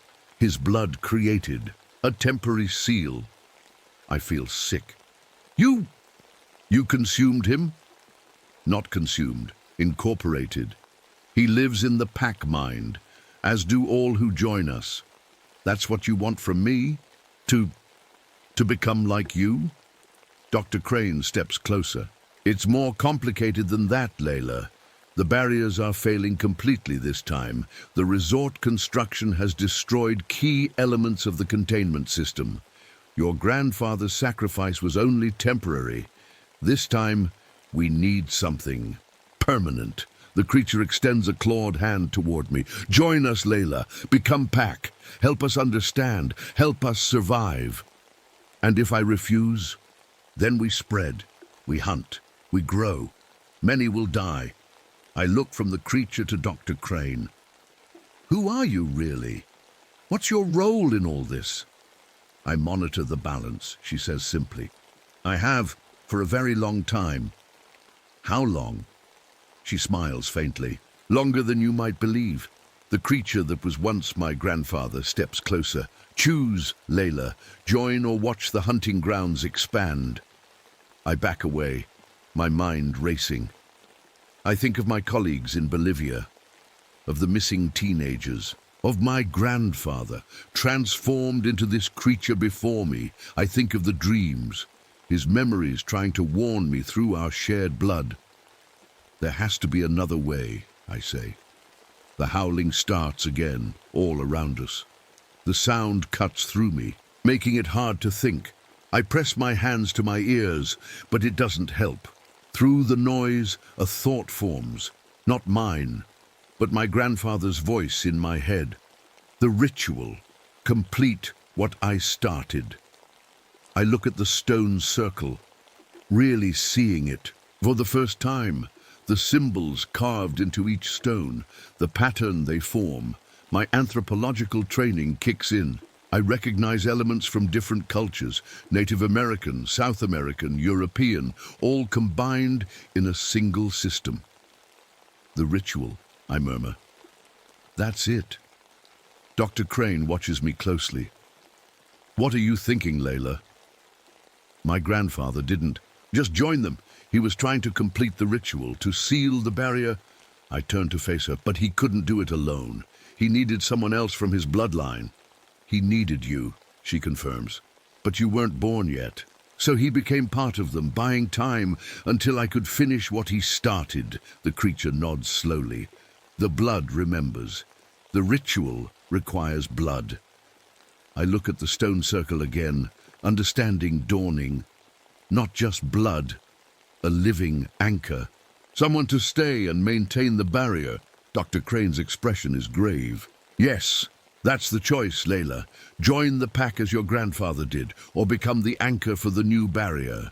Either way, your life as you know it ends tonight. The creatures move closer, forming a circle around us. Their eyes gleam in the moonlight, hungry, waiting. I take a deep breath and step toward the stone circle, my decision made. The stone circle seems to pulse with energy as I step into it. The moonlight catches on the symbols carved into each stone, making them look like they're glowing. I won't join the pack, I say firmly, looking at the creature with my grandfather's eyes. But I won't let you spread either. The creature tilts its head. You would become the anchor. Bind yourself to this place forever, if that's what it takes to stop you. Dr. Crane steps forward. Layla, you need to understand what this means. The anchor must remain within the forest boundaries. You'll never be able to leave. I'll be like a prisoner? Not exactly. You'll be the guardian, the living barrier between the pack and the outside world. I think about my life before coming here. The nightmares, the fear, the loneliness. I came to this forest looking for peace, for a place to belong. Maybe this is it. Maybe this is why. I was drawn here. What do I need to do? I ask. Dr. Crane reaches into her bag and pulls out a small stone knife, its blade dark and ancient looking. The ritual requires blood freely given, and words spoken with true understanding. The creature that was once my grandfather moves to the center of the circle, gesturing for me to join it. Your blood, my knowledge. Together, we complete what was started. I take the knife from Dr. Crane and step into the center of the circle. The other dogmen move closer, forming a tight ring around the stones. The words, I say to the creature, I need to know the exact pronunciation. The creature reaches out with a clawed hand and touches my forehead.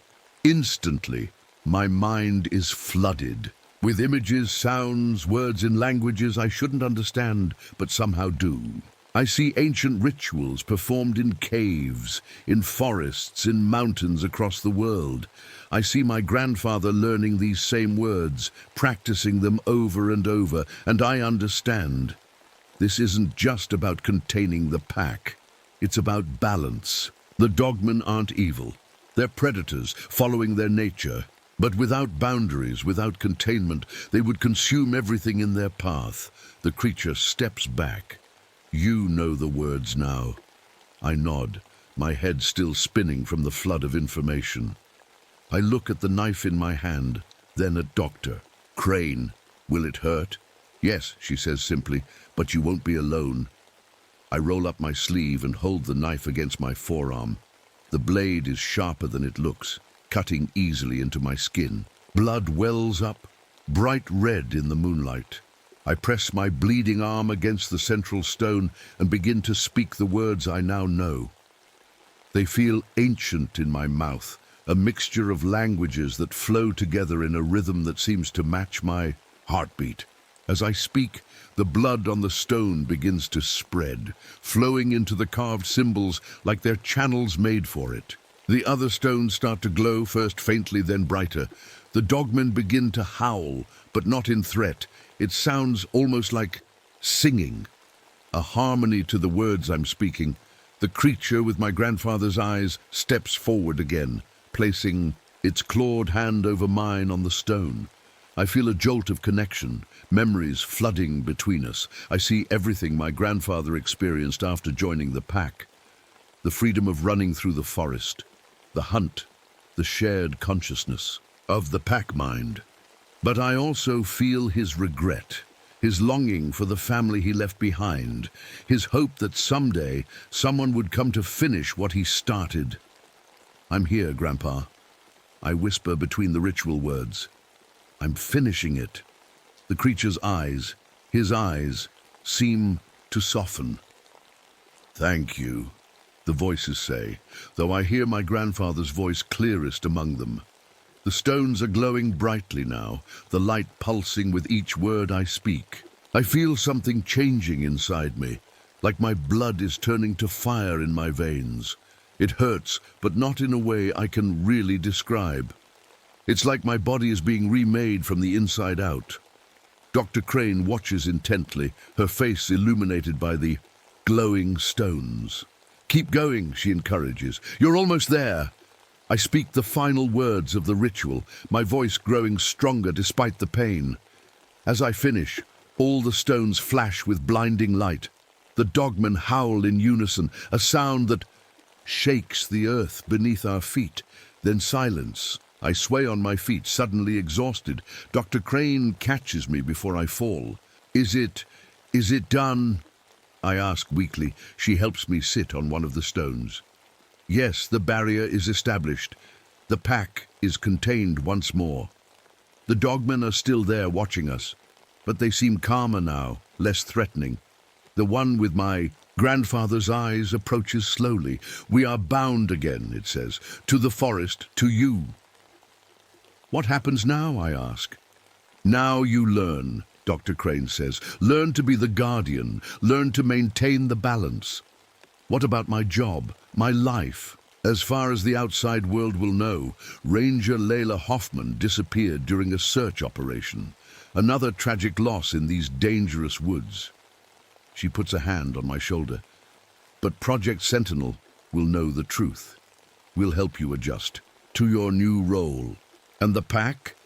They will remain within the boundaries you've established. They'll hunt, but only what they need. They'll watch, but from a distance. And occasionally, she glances at the creature with my grandfather's eyes. They may even help. I look down at my arm where I cut myself. The wound is already healing, but the skin around it has changed. Faint markings like the symbols on the stones have appeared on my flesh. The barrier is part of you now, Dr. Crane explains, and you are part of it. You'll find you have abilities you didn't before. Senses, connections to the forest, and to the pack, the creature nods. We are connected, not as one, but as neighbors with boundaries. Dr. Crane helps me to my feet. Dawn is coming. The pack needs to retreat, to their den, and you need to rest. I'll show you the place your grandfather prepared, a cabin deeper in the forest, away from the hiking trails. As we walk through the trees, the dogmen melt away into the shadows, all except two, the one with my grandfather's eyes and the smaller one that used to be Rusty. They follow at a distance, watching over us. Will I ever see them again? I ask. Oh yes, Dr. Crane says with a small smile. You're the guardian. Now, they'll come to you when danger threatens the boundaries, when outsiders get too close to the truth. Like the missing teenagers. She glances at me. The pack didn't harm them. They were encouraged to leave the area. They'll turn up in a nearby town with confused memories and a strong desire never to go camping again. We reach a small cabin nestled between ancient trees. It looks old, but well-maintained, with a porch and a stone chimney. It feels familiar somehow. Your grandfather built this, Dr. Crane explains, for the day when someone from his bloodline would come to take his place. He knew I would come, he hoped. And the pack remembered. The next morning I wake up in my new home. The events of the night before feel almost like a dream, but the symbols on my arm confirm it was all real. Dr. Crane is gone, but she left notes explaining my new role. Project Sentinel will provide supplies and keep hikers away from my territory. In return, I'll maintain the barrier and keep the pack contained. I step outside onto the porch. The forest feels different now, alive in a way I never noticed before. I can sense the animals, the trees, the flow of life all around me, and at the edge of my perception, I feel them, the pack, moving through their territory within the boundaries I've established. For the first time since Bolivia, I feel at peace. The nightmares that haunted me for so long have faded, have My grandfather's memories have settled within me, not overwhelming anymore, but a source of knowledge and guidance. I'm not alone here. I'm connected to the forest, to the pack, to my grandfather's legacy. As I stand there, I notice movement in the trees. The dogman with my grandfather's eyes watches from a distance, the red bandana still around its neck. It nods once, then disappears into the shadows.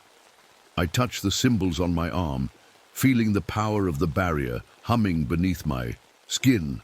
This is my purpose now, my home.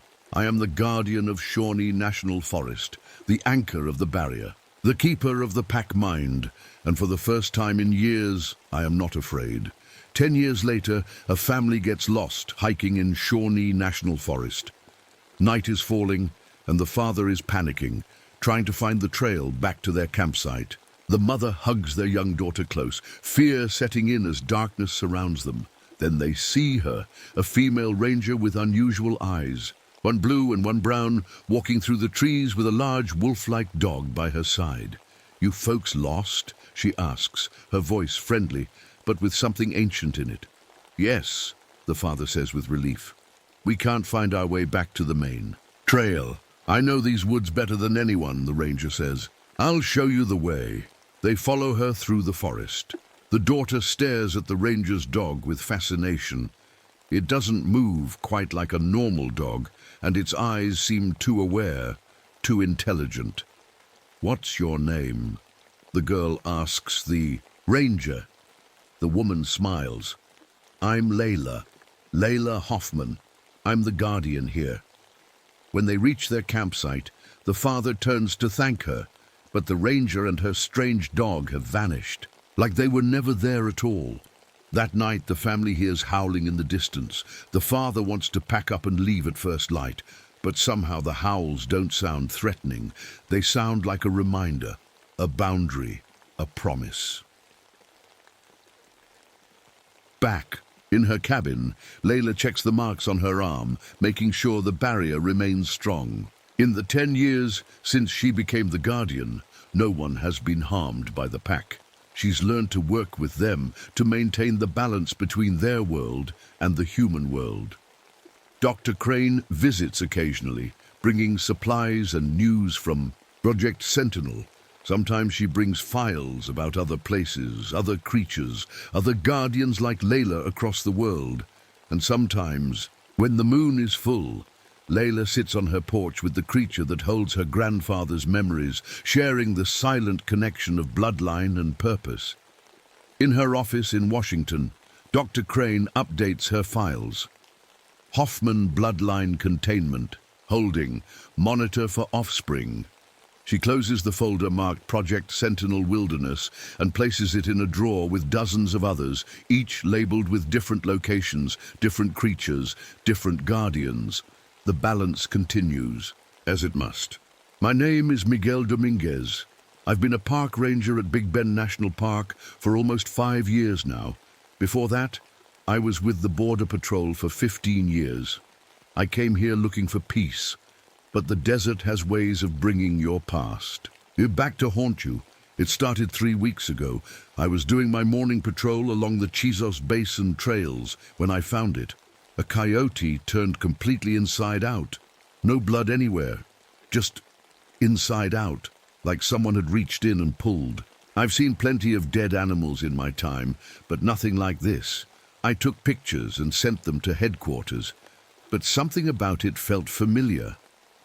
Years ago, when I was still with Border Patrol, I'd seen photos in a classified file labeled Ritual Killings, Potential Cross-Border Entity. I'd brushed it off then as superstition.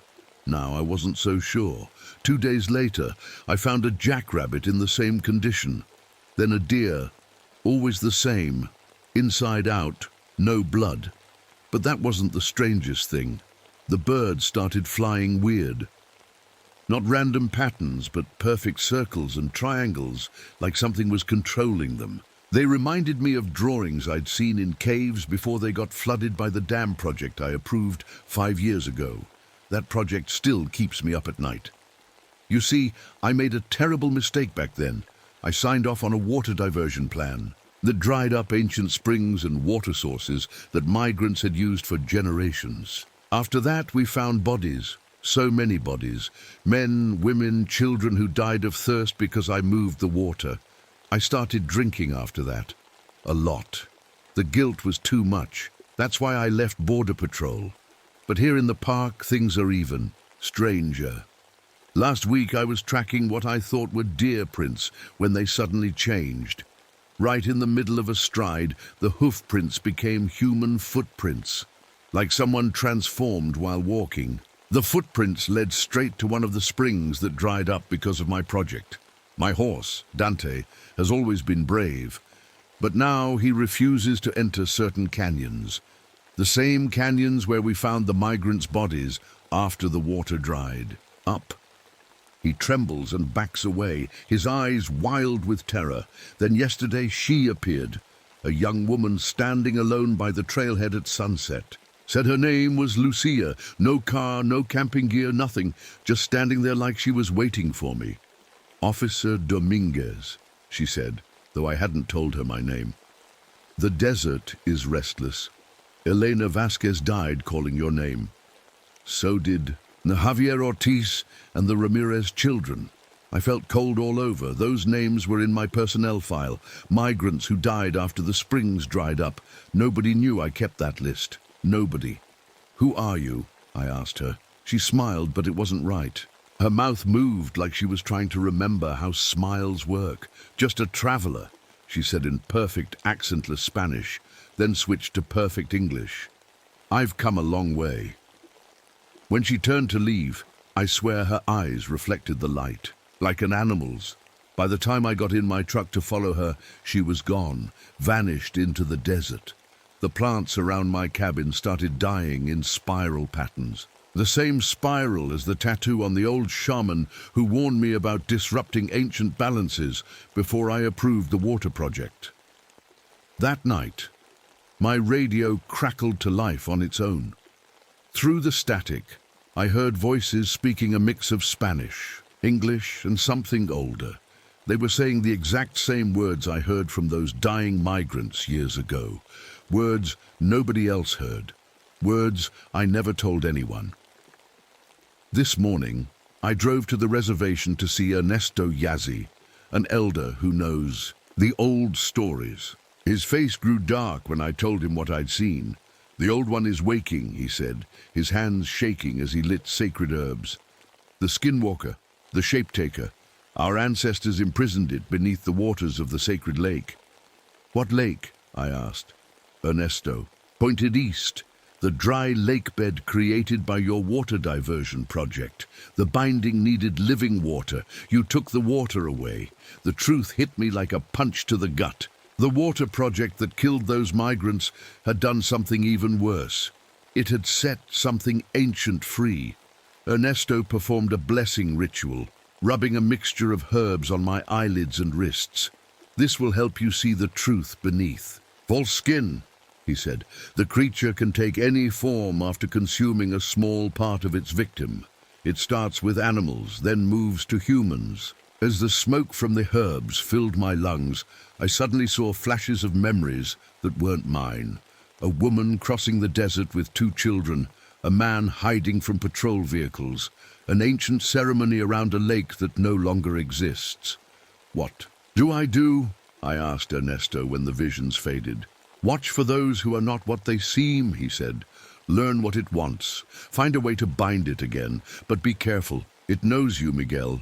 It knows your guilt. It will use it against you. I drove back to my cabin as the sun set, the herb mixture Ernesto gave me in my pocket. The radio was still broadcasting those impossible voices.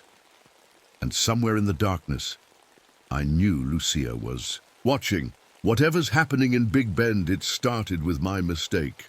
And now I have to fix it before more people die. I couldn't sleep that night.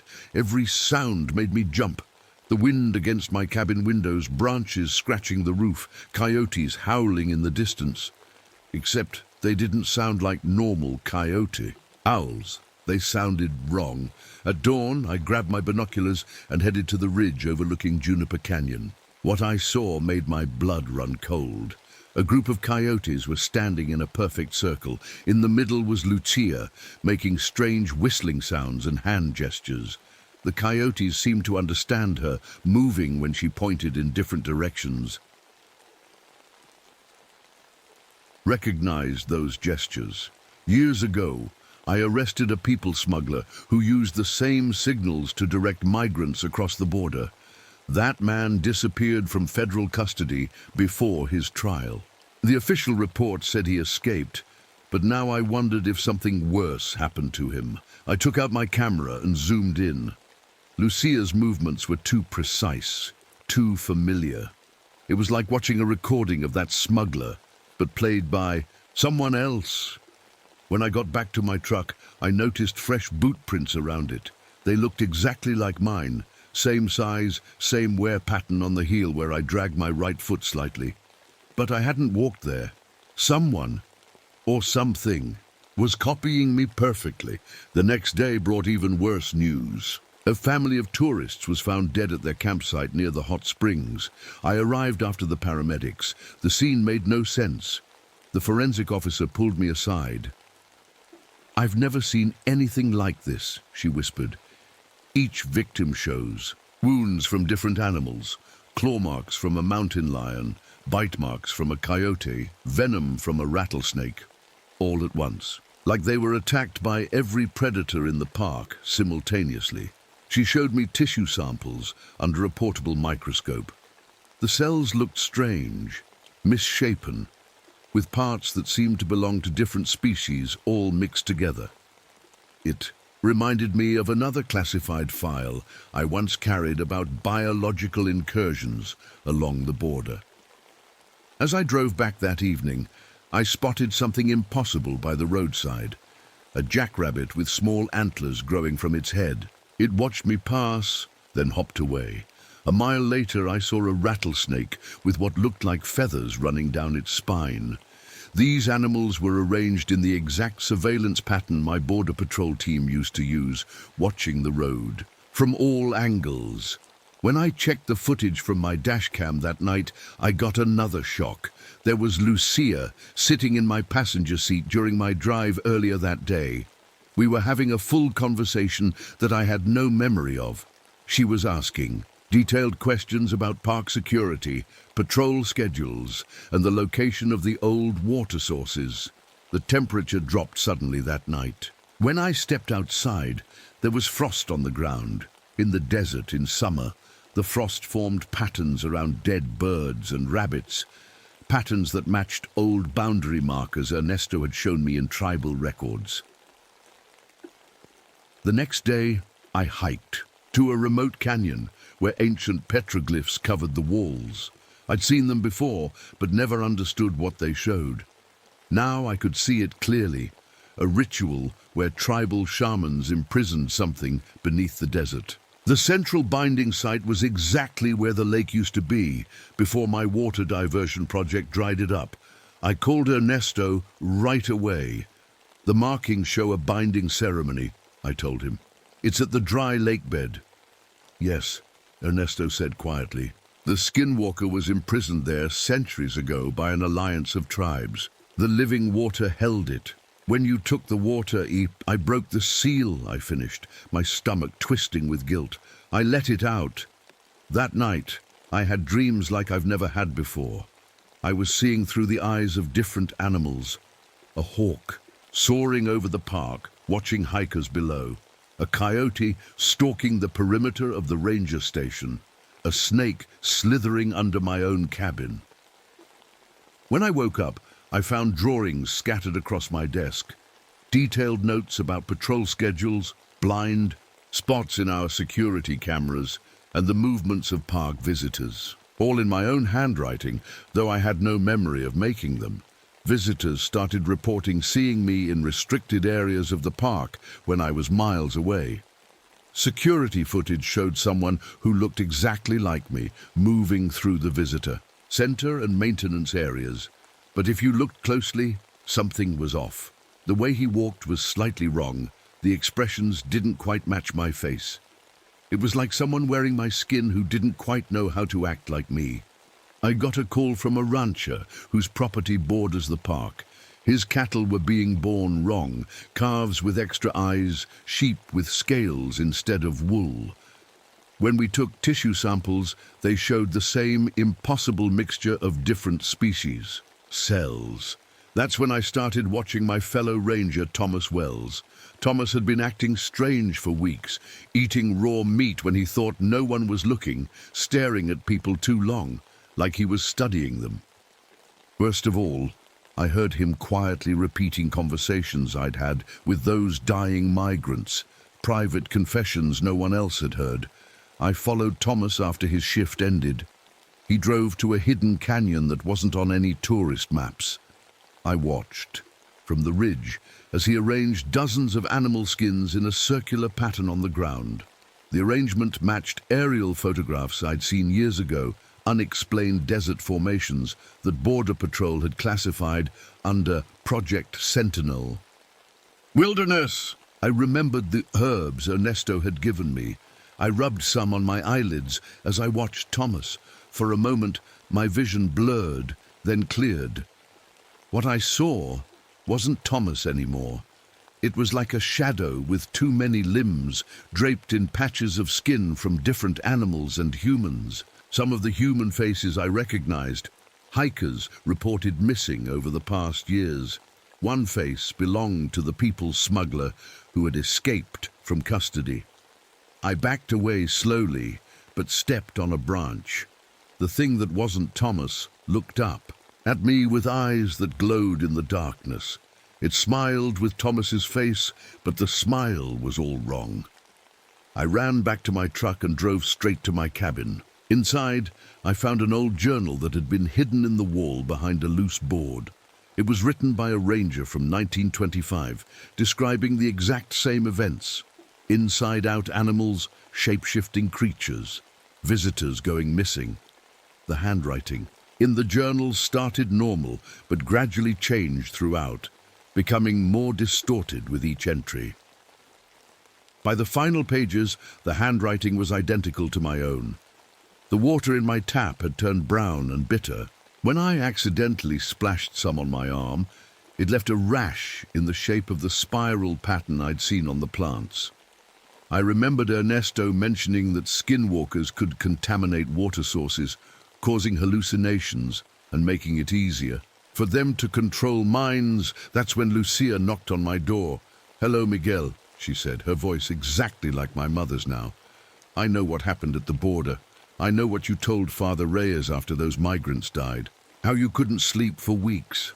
How you started drinking to forget their faces. My blood ran cold. I had confessed to Father Reyes in private. No one else had been there. That's when I realized what was happening. The Skinwalker wasn't just copying bodies. It was absorbing memories, knowledge, everything that made its victims who they were. And it was using that knowledge to hunt more effectively, to learn about our patrol patterns and security systems." As Lucia smiled at me with that not quite right smile, I knew I needed to find where it kept the skins of its victims. If Ernesto was right, the creature needed to preserve the original skin to maintain its disguise. Somewhere in Big Bend, there was a place where it kept all the faces it had stolen, and I needed to find it before it took mine too. I didn't let Lucia in. I made an excuse about being in the middle of a radio call and told her to come back tomorrow. She smiled that wrong smile again and left without arguing. I watched from the window as she walked away, her movements too smooth, like she was gliding instead of walking. That night, I couldn't sleep. I kept thinking about what Ernesto had said, that the Skinwalker needs to keep the original skin to maintain its disguise. If that was true, there had to be a place where it kept all those skins.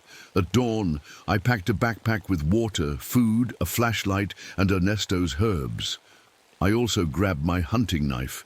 I didn't know if normal weapons could hurt this thing, but I wasn't going unarmed.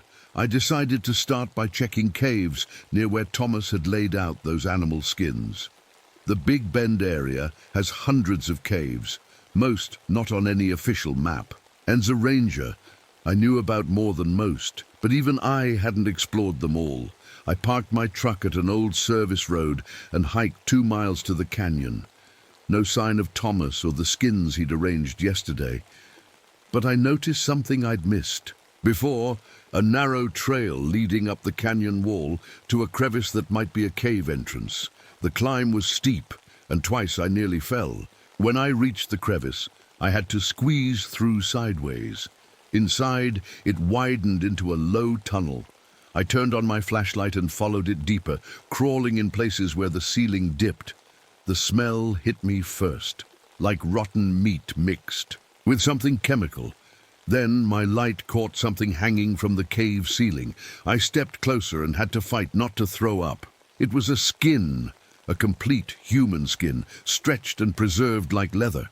Next to it hung another and another. Dozens of them lined the walls and ceiling of the cave, some human, some animal. Some looked fresh, others were older, dried and cracking. I recognized one of them. It belonged to Sarah Chen, a fellow ranger who had transferred to another park last year. Except now, I realized she hadn't transferred at all. The thing wearing her skin had walked out of Big Bend, carrying her memories and knowledge to somewhere else. Another skin belonged to my old partner from Border Patrol, Marcus Reyes. He'd changed, almost overnight 5 years ago, becoming cold, distant, obsessed with classified files about unexplained phenomena. He'd been one of the biggest supporters of the water diversion project. Now I understood why. I took pictures with my phone, careful not to touch anything. As I moved deeper into the cave, I found more recent skins, including one that looked fresh. It belonged to a tourist I'd helped just 3 days ago, a bird watcher from Michigan. In the deepest part of the cave, I found a stone altar. On it were jars filled with a thick black liquid, along with bones, teeth and hair from different animals and people. Ancient symbols were carved into the stone, matching the patterns I'd seen in the frost and dying plants. Something moved behind me. I spun around, raising my knife, but the cave was empty. Then I noticed one of the skins was missing, the one belonging to the bird watcher. I ran. I didn't stop until I reached my truck, breathing hard and shaking. I had to talk to Ernesto. Again, he'd know how to fight this thing. On the drive to the reservation, my radio picked up strange static. Through it, I heard Thomas's voice. "You shouldn't have gone there, Miguel. Now it knows you know." I switched off the radio, but it turned back. On by itself. This time it was Lucia's voice. "The skins are just houses. We've lived in many houses. Soon we'll wear yours." At the reservation, Ernesto wasn't home. His grandson told me he'd gone to the eastern edge of the park to gather special herbs that only grow there. I thanked him and left, trying not to show how worried I was. On my way back, I remembered something important. In the Border Patrol files about ritual killings, there was mention of the only weapons that could harm skinwalkers, obsidian blades prepared with specific herbs. I recognized the herb mixture from the smell in the cave, the same mixture Ernesto had given me to see through disguises. I stopped at an old trading post where I knew they sold obsidian knives made by local tribes. The owner, Jim Red Cloud, watched me carefully as I examined the blades. "You looking for something special, Ranger?" he asked. "I need an obsidian knife," I said. "For protection." Jim nodded slowly. "Against what?" I hesitated, then decided to take a chance. "Against something that wears other people's skins." Jim's face went pale. Without another word, he went to the back room and returned with a wooden box. Inside was an obsidian knife with strange symbols carved into the handle. The blade was wrapped in cloth soaked in oil that smelled like Ernesto's herbs. "My grandfather made this," Jim said quietly, "for when the old ones return. He said they could only be wounded by black stone, blessed under the dark moon." "How much?" I asked, reaching for my wallet. Jim shook his head. "No charge. but I need to know. Has it started again? The Skinwalker? I nodded. The water's gone from the binding place. It's free. Jim closed his eyes briefly. Then take this too. He handed me a small leather pouch. Salt mixed with sage and ground turquoise. Make a circle with it. The thing. Can't cross it.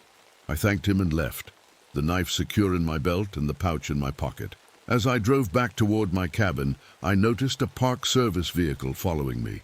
Through the rearview mirror, I could see Thomas at the wheel, smiling that wrong smile. I took a sudden turn onto a narrow dirt road, hoping to lose him. The road wound through dense brush and ended at an old mine entrance. I parked and grabbed. My gear then slipped into the trees. From my hiding spot, I watched as Thomas parked and got out of his vehicle. He moved strangely, his joints bending in ways they shouldn't. He sniffed the air like an animal, then looked directly at my hiding place. "I know you're there, Miguel," he called, but the voice wasn't Thomas's anymore. It was a strange mix of voices, like many people speaking at once. I know how Border Patrol agents hide. I've worn enough of them to learn all their tricks. I gripped the obsidian knife, ready to defend myself. But Thomas just smiled and got back in his vehicle. "See you at the station tomorrow," he called as he drove away. "Or maybe I'll visit you tonight. I like your cabin. It would make a nice house."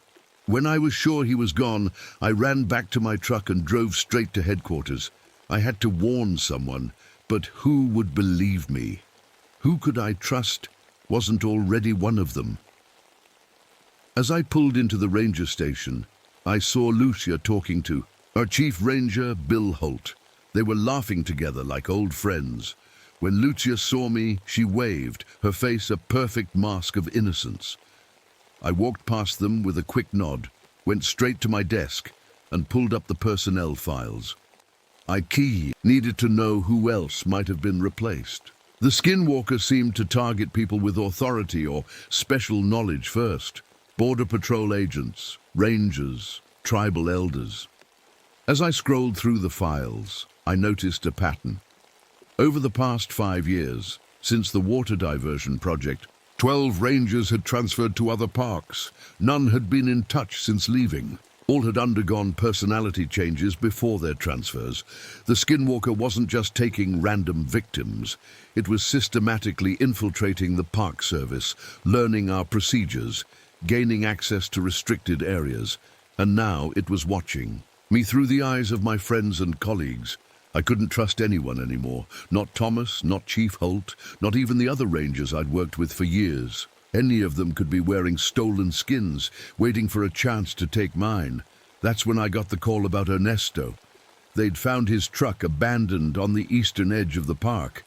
No sign of him anywhere. I knew then that I was running out of time. The Skinwalker was eliminating anyone who could help me stop it.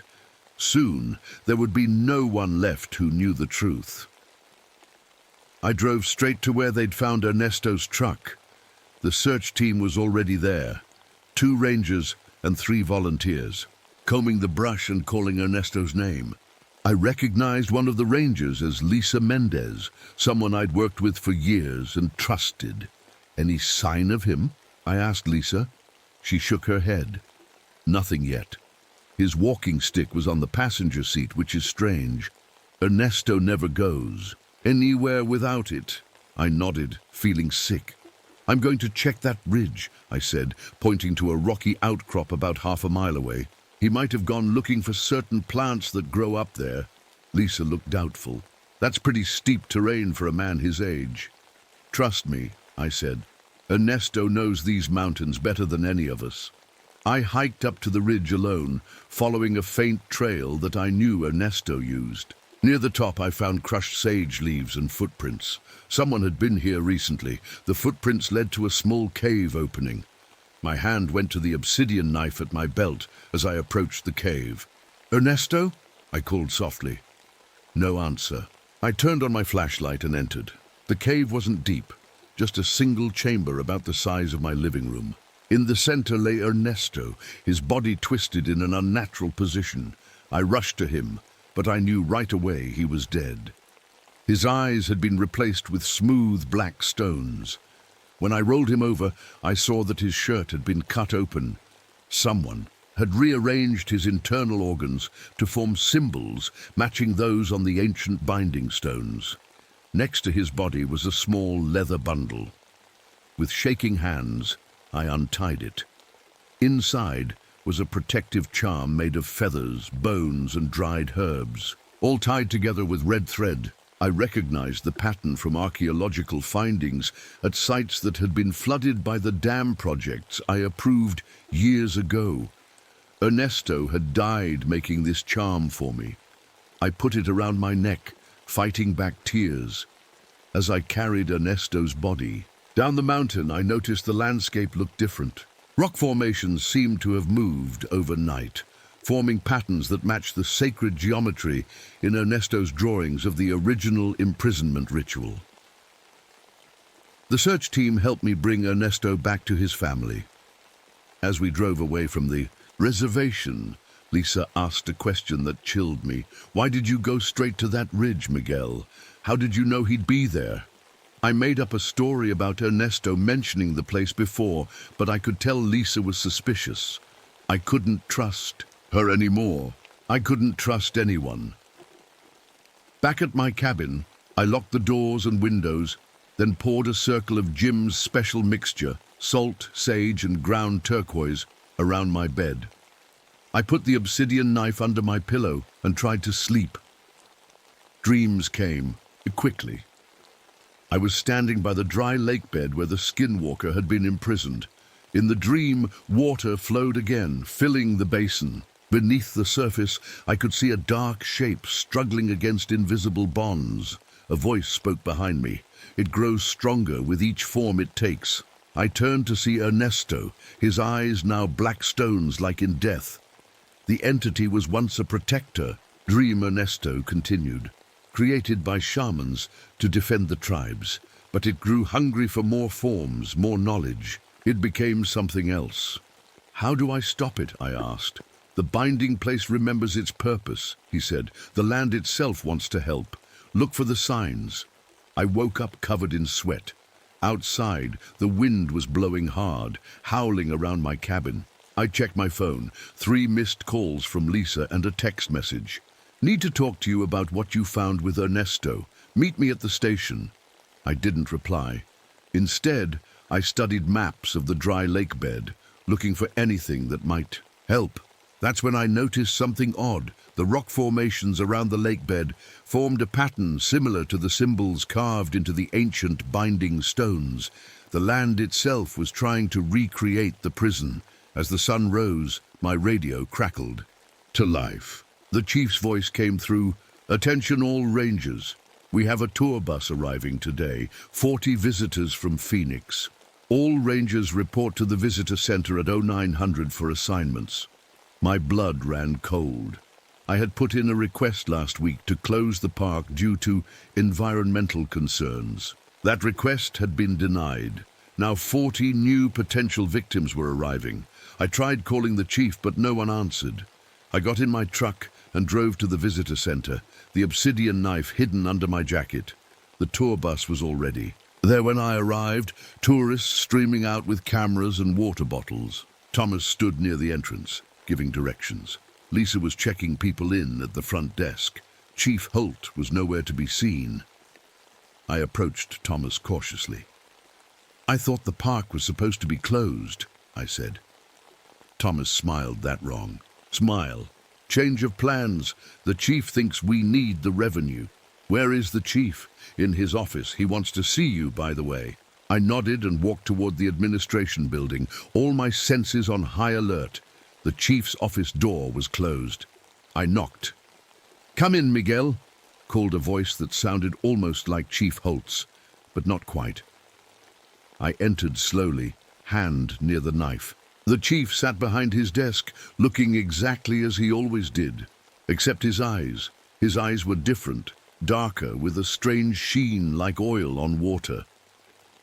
"Close the door," he said. I left it open. "You denied my request to close the park." He nodded. We need visitors, Miguel. We're hungry. A chill ran down my spine. We? The chief's smile widened too far for a human face. The old one needs to feed. New forms, new knowledge. These tourists will help us grow stronger. I won't let you hurt them, I said. The chief laughed. And how will you stop us? You're alone, Miguel Dominguez. Everyone you trusted is already wearing a new skin. From outside came the sound of the tour bus engine starting. I ran to the window. The bus was pulling away, but no tourists were on board, just the driver, who I now recognized as Lucia. Where is she taking them? I demanded. To the feeding ground, the chief said calmly. To the dry lake bed. The old one is hungry. I ran out of the office and jumped in my truck. The bus had a 5-minute head start, but I knew a shortcut. I sped down dirt roads, dust billowing behind me, praying I'd reach the tourists in time. When I got to the lake bed, the bus was parked and empty. Footprints led toward a depression in the center of the basin, a place that would have been the deepest part of the lake before my water diversion project dried it up. I grabbed my binoculars from the glove compartment.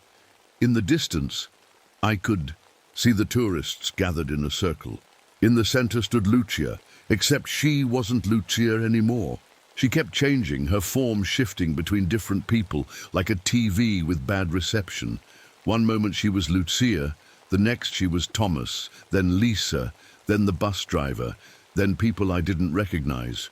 Probably other victims from over them years. The tourists seemed frozen in place, unable to run. I checked my weapons, the obsidian knife, Ernesto's charm, and the pouch of protective mixture. Not much against whatever was happening out there, but it was all I had. As I approached the circle on foot, I heard Lucia, Thomas, whoever, speaking to the tourists. Her voice changed with each sentence, jumping between male and female, young and old. You will be part of something ancient, she was saying. Your forms will join with us. Your knowledge will make us stronger. I crept closer, using the brush for cover. From this distance, I could see that many of the tourists' eyes had gone, glassy, like they were in a trance. A few were crying silently or trembling. Then I saw what was in the center of the circle, behind the shape-shifting figure.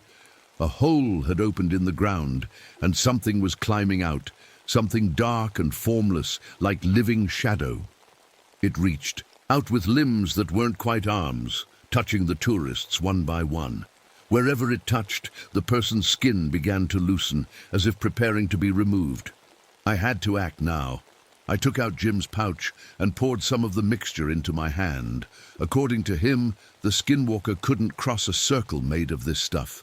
I began making a wide circle around the whole group, staying low and quiet. If I could trap the entity inside, maybe I could find a way to push it back into the hole. I was halfway around when a voice behind me said, "Hello, Miguel." I turned to see Lucia standing there, except I'd just seen her in the center of the circle. How could she be here too? That's when I realized my mistake. There wasn't just one skinwalker, there were many. "You're too late," Lucia said, her voice shifting between different tones as she spoke. "We are many now. The first of us awoke when you took the water. It found others of its kind, sleeping beneath the desert. Together, we grow stronger." I gripped the obsidian knife. "What do you want?" "To live, to learn, to wear new skins." Her face rippled, features flowing like water until she looked exactly like me. My face, my uniform, my voice. "Your skin will be especially useful. People trust park rangers." I backed away, continuing to pour the protective mixture in a line between us. Lucia, wearing my face, stopped at the line, unable to cross. "Clever," she said, "but temporary. The winds will blow your little barrier away soon enough." I had to reach the tourists. While Lucia was blocked, I ran toward the circle of people. Some had already collapsed, their skin hanging loose like empty clothing. The shadow thing was moving from person to person, touching each one. "Stop!" I shouted, pulling out Ernesto's charm. "Leave them alone." The shadow thing paused. The shifting figure at its side, the original skinwalker I guessed, turned to look at me. For a moment it wore Ernesto's face. "Miguel," it said with Ernesto's voice, "you brought this upon us all. Your water diversion project broke the seal. Now we are free. I'll fix it," I said. "I'll bring the water back." The thing laughed with a dozen different voices at once. "Too late. We've grown beyond our prison. Once we take these new forms, we'll leave this place. Spread across your world. Every skin we wear teaches us more about being human." The shadow thing reached for another tourist, a young woman who screamed as it touched her. I rushed forward, slashing at the reaching limb with my obsidian knife. The blade passed through the shadow, which shrieked and pulled back. Black ichor dripped from where I'd cut it. The skinwalker wearing Ernesto's face snarled. It began to change, cycling rapidly through dozens of different forms. Men, women, children. Some I recognized as missing hikers or rangers, others as migrants who had died in the desert after my water diversion. Their faces showed pain as they briefly appeared, their expressions accusing me. I saw Elena Vasquez, the young mother who died of thirst with her children. I saw Javier Ortiz, the old man we found curled around his empty water bottle. All the people who had died because of my mistake. "You remember them," the skinwalker said, settling on my own face again. "Their memories live in you. Their deaths are your guilt. Give up, Miguel. Join with us. End your pain." For a moment, I almost believed it. The weight of all those deaths, all that guilt. Maybe it would be easier to just let go. Then I remembered Ernesto's final gift, the charm he died making for me. I held it up. "You're not them. You're just wearing their faces," the skinwalker hissed. "We are them. We have their memories, their thoughts, their fears. We are more them than you ever were."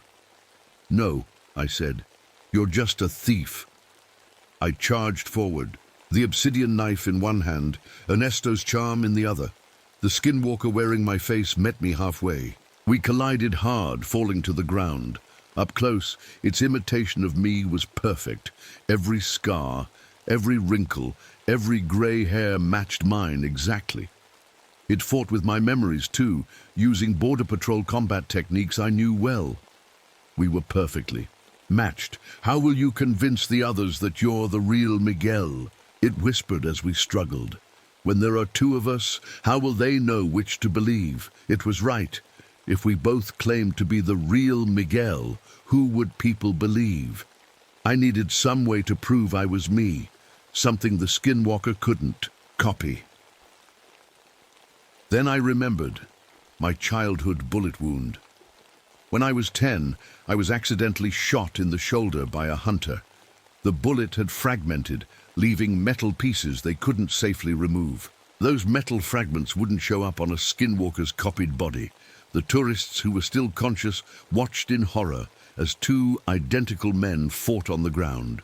The shadow thing had retreated back into its hole, wounded by the obsidian knife. The other skinwalkers, wearing the faces of Lucia Thomas and others, stood at the edge of the protective circle I'd made, unable to cross. Finally, I managed to pin my double beneath me. "Look at us," I shouted to the tourists. "One of us is a skinwalker, a monster that steals people's skins. The other is the real Miguel Dominguez." A man stepped forward cautiously. "How do we know which is which?" "X-ray my left shoulder," I said. "The real Miguel Dominguez has bullet fragments in his shoulder from a childhood accident. The skinwalker won't have those." The thing beneath me thrashed harder, knowing it was caught. Its face began to shift, losing its perfect copy of my features. "It's changing!" someone shouted. "That one's the monster!" The skinwalker threw me off with inhuman strength and ran toward the hole where the shadow thing had disappeared. I chased after it, throwing Ernesto's charm like a net. The charm landed on the skinwalker's back and began to glow with a strange blue light. The creature screamed, its body freezing in mid-transformation between my shape and something else. "Get back!" I shouted to the tourists. Run to the road! Find help! Most of them fled, but a few stayed, including a young man and woman who looked like they might be park rangers or guides themselves. What can we do? The woman asked. Help me get these things back in their prison, I said, pointing to the hole. That's where they were bound before. The skinwalker was still frozen by Ernesto's charm, half transformed into something no longer human. The others remained trapped outside my protective circle. We had a small window of opportunity. I remembered what Dream Ernesto had told me. The binding place remembers its purpose. The land itself wants to help.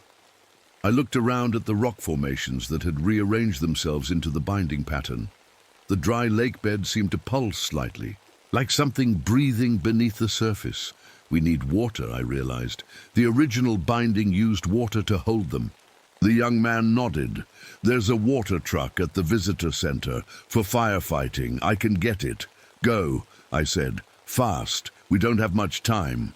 While he ran for help, the woman and I dragged the frozen skinwalker toward the hole. It was heavy, and its skin felt wrong, too cold, too smooth, like plastic rather than flesh. The other skinwalkers paced around my protective circle, looking for a way in. The wind was starting to blow some of the mixture away, just as Lucia had predicted. We didn't have long. What else do we need for the binding? The woman asked. I thought about what Ernesto had told me about the original ritual. Something silver and blood. A guardian's blood. I pulled out my pocket knife and cut my palm, letting the blood drip into the hole. I'm the one who broke the seal, I said. Now I'll be the one to fix it. The woman took off her silver necklace and dropped it in as well. Will that work? I don't know, I admitted. But it's all we have. 20 minutes later, the water truck arrived, driven by the young man and, surprisingly, Lisa Mendez. I tensed when I saw her, not sure if she was real or another skinwalker. Miguel, she called. What the hell is happening? John here says there are monsters. Stay back, I warned. Don't cross the line. She stopped at the edge of my fading protective circle. Is that you?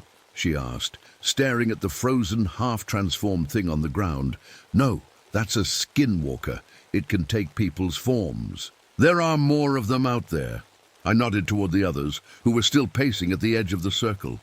Lisa's eyes widened, like the thing wearing the chief's face.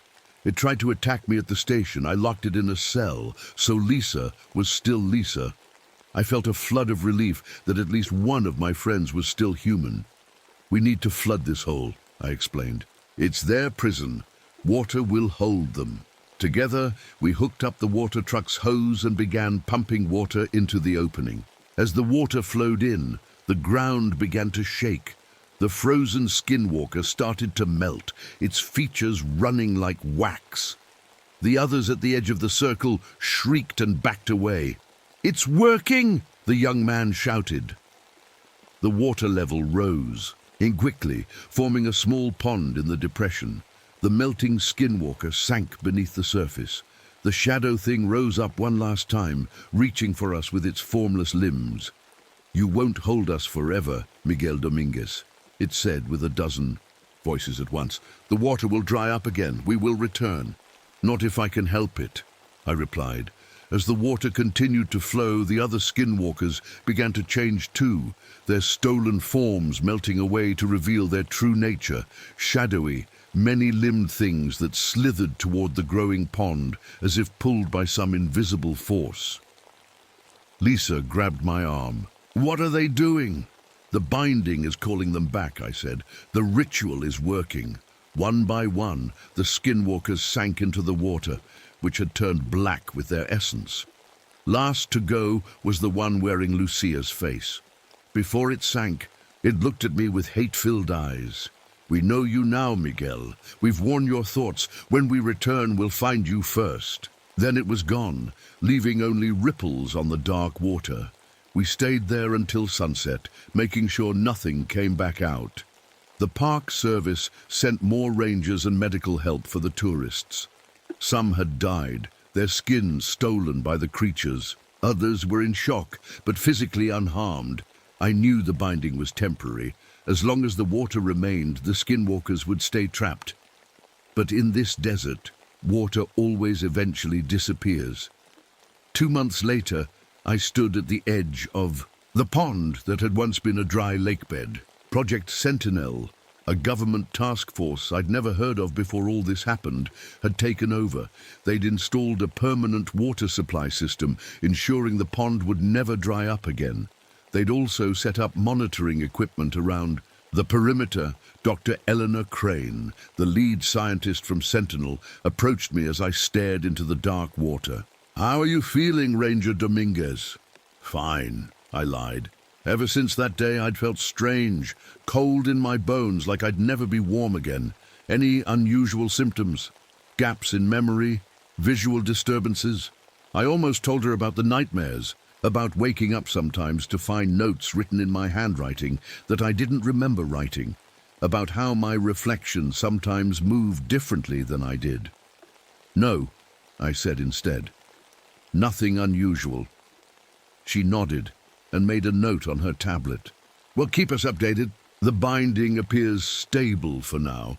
After she left, I walked back to my truck. I felt drawn to check my reflection in the side mirror. My face looked normal, the same face I'd seen every day for 40 years. But as I turned to open the door, I caught a glimpse of my reflection moving independently, its hand rising to the glass, while mine remained at my side.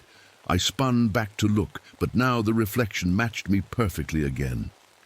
Was I imagining things, going crazy from the stress? Then I noticed something on the window, words written from the inside in the fog of my breath. "The border between us thins with each moon. Your skin awaits my return." I stepped back, heart pounding. What had Ernesto said? The skinwalker absorbs memories, knowledge. It becomes more like its victims with each new form. What if, in fighting it, I had somehow let part of it inside me? Or what if part of me was now trapped with it beneath the water? I looked back at the dark pond in the distance, wondering which side of the border I was really on now. That night, Dr. Crane updated my file for Project Sentinel. Partial containment successful. Subject shows early signs of integration with entity. Continue monitoring for complete breach or successful symbiosis. I don't know what that means, but sometimes when I'm alone in my cabin, I catch myself whistling the strange tunes Lucia used to command the coyotes. And sometimes, in my dreams, I'm swimming in dark water, looking up at the world through a prison of rippling light, waiting for the day when the border between us thins enough to reach through and take back what was stolen. My name is Howard Turner. I'm 45 years old, and I've been a park ranger at Carlsbad Caverns for almost 15 years now. Funny thing is, I'm scared of tight spaces. Claustrophobia, they call it. Got it after watching my father die in a mining collapse when I was just a kid. Yet here I am, leading people underground for a living. Today's tour is different, though. We're going somewhere new, a chamber system we just found last month. 6 people signed up for this special access tour. I checked my watch, 8:30 a.m., time to meet them. "Good morning, everyone," I said, forcing a smile. "I'm Ranger Turner. I'll be your guide today." I looked over the group. There was Dr. Emily Williams, a geologist who wouldn't stop talking about limestone formations. Next to her stood Mark Peters, a photographer with 3 expensive cameras hanging around his neck. Sarah Johnson, a reporter from the local paper, was scribbling in her notepad already. Then there was Gregory Palmer, a rich guy who apparently loved caves so much he paid double to join this tour. The last 2 kept to themselves, a man and woman standing slightly apart from the others. The man wore hiking pants, but I noticed something right away, government-issue boots peeking out from under those civilian pants. I'd seen those boots before. "Before we head down," I said, "let me go over safety procedures." As I explained about helmets and emergency protocols, my mind was somewhere else. This wasn't just a tour for me. I was looking for something, my father's final research cache. He'd hidden it somewhere deep in these caves. His journal, which I found hidden in our attic last year, mentioned the hollow evolution, whatever that meant. After gearing everyone up, we started our descent. The main tourist paths were well lit and spacious, nice and safe, but after 45 minutes of walking, we reached a narrow passage marked Staff Only. This is where the tourist trail ends, I announced, trying to keep my voice steady. From here on, we're going into newly discovered chambers. Stay close. I felt my chest tighten as we entered the narrow passage. Deep breaths, Howard. Deep breaths. As we moved deeper, I set up safety lines and checked air quality. That's when I saw them, unusual scratches in the limestone wall, 3 parallel lines, then 2 crossing them. I froze. Those exact marks were drawn in my father's journal. "Everything okay, Ranger Turner?" asked Sarah, the reporter. "Yeah, just checking the rock formation," I lied. "These scratches shouldn't exist according to normal geology, but my father's rejected papers talked about them, signs of what he called adaptive evolution in isolated ecosystems." We continued downward, the path getting narrower. The weight of the mountain above us felt heavier with every step. Our radio crackled with static as we checked in with the surface team. "Base, this is Turner. We've reached the split chamber. All good here. Over." Just static in response. "Base, do you copy? Over." More static. I checked the depth gauge on my equipment. 476 feet below the surface. A chill ran through me. 476 feet was the exact depth where my father's final transmission ended before he disappeared during that government expedition in 1938. "Looks like we're out of radio range," I told the group, trying to sound casual. "That happens sometimes. We'll try again when we reach the next chamber." Dr. Williams knelt down, examining something embedded in the cave floor. "Ranger Turner, what do you make of these?" I crouched beside her. Small bones were stuck in the calcite flow, almost like they'd been growing with it. Human finger bones, but wrong somehow, longer, with strange notches where muscles would attach. "Probably animal remains," I said.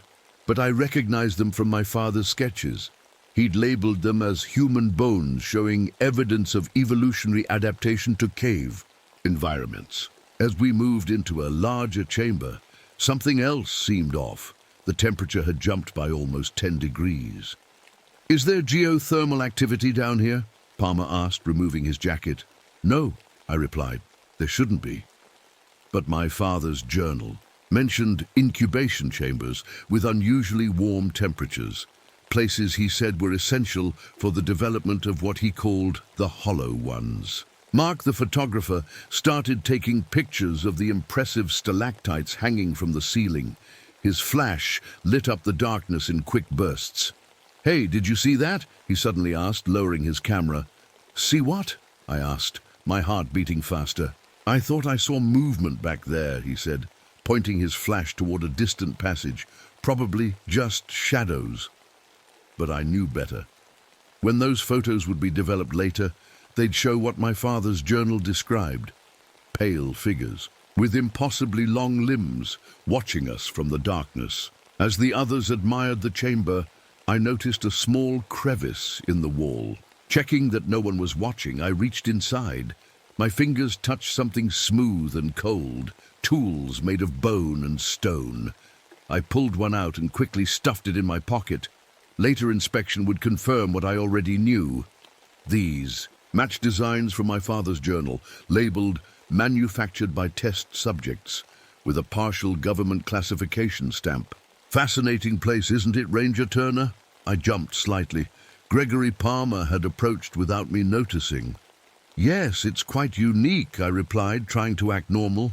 "I've been funding research into unusual biological adaptations in deep cave systems," he said casually, but something in his tone made my skin crawl.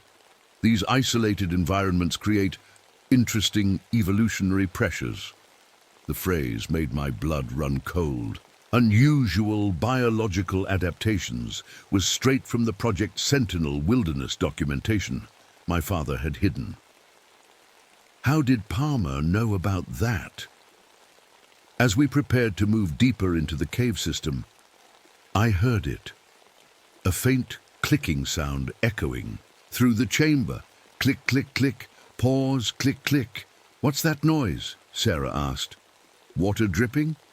Probably, I said, but I knew it wasn't. The clicking seemed to follow our movements, responding when we moved left or right. It matched exactly the phonograph recordings labeled subject vocalizations during Phase 3 that I'd found hidden with my father's papers. We weren't alone down here, and whatever was with us was watching, listening, learning. The strange couple, who had kept to themselves, finally approached me as we took a short break. The woman extended her hand. I don't believe we've properly introduced ourselves, she said with a practiced smile. I'm Dr. Eleanor Crane. This is my colleague, Dr. Morris. I shook her hand, trying to hide my shock. Eleanor Crane. The name appeared multiple times in my father's journals from the 1930s, but this woman couldn't be more than 40 years old. We're scientists investigating biological anomalies in the cave system, Dr. Morris explained. Government. Scientists? I asked, looking pointedly at his boots. They exchanged a quick glance. Yes, Dr. Crane admitted, but we'd appreciate your discretion with the rest of the group. I nodded, my mind racing.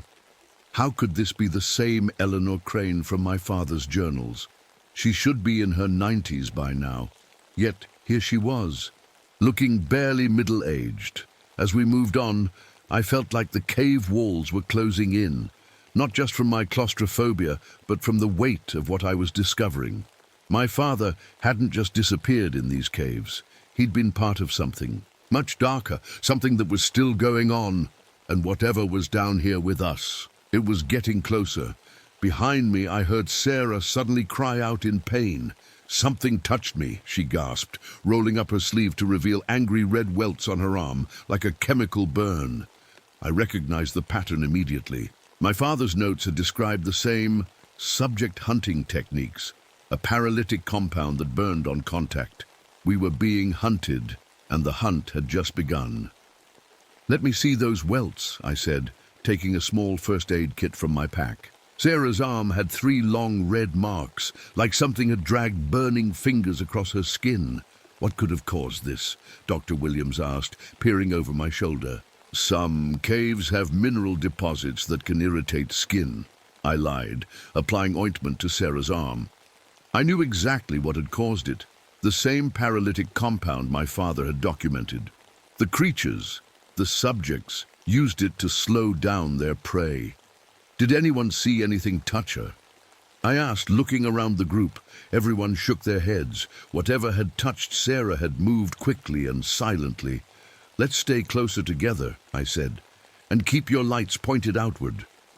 As we moved deeper, the clicking sounds grew, more frequent. They seemed to come from all directions now, bouncing off the cave walls. I tried to focus on our path, but my mind kept returning to my father's journals, the way he described these creatures, pale, eyeless, with elongated limbs, made my skin crawl. Look at this, Dr. Williams called out, her light shining on the cave wall. Cave paintings? We gathered around to see. Crude figures were etched into the stone, elongated skeletal beings hunting what looked like normal humans. They carried spear-like weapons and appeared to be climbing on walls and ceilings. These must be ancient, Mark said, taking photographs. But I noticed something else. Fresher markings overlaid on the ancient ones, chemical formulas exactly matching those in my father's research on accelerated adaptation serums. What do you make of these symbols? I asked Dr. Crane, watching her reaction closely. She studied them a moment too long before answering. Interesting. Probably just modern graffiti. She was lying. I could see it in her eyes. She recognized these formulas. As we continued, I spotted something wedged between rocks near the floor, an old camera, The metal was corroded, but the case had protected it from the worst of the cave's moisture. I picked it up, pretending to examine it casually, but my heart was racing. On the film canister inside was a label in faded ink, my father's handwriting, evidence of successful adaptation, Phase 4, subjects now self-sustaining. I quickly tucked it into my pack. This camera was from the 1947 expedition that was reported lost. I needed to develop that film. We should be approaching the cathedral chamber soon, I announced, checking my map. It's supposed to be one of the largest in this system. As we walked, Dr. Morris fell into step beside me. Turner, he said quietly. Howard Turner. Any relation to James Turner, who worked these caves in the 30s? My father. I kept my face neutral. My father. He died in a cave-in. Is that what they told you?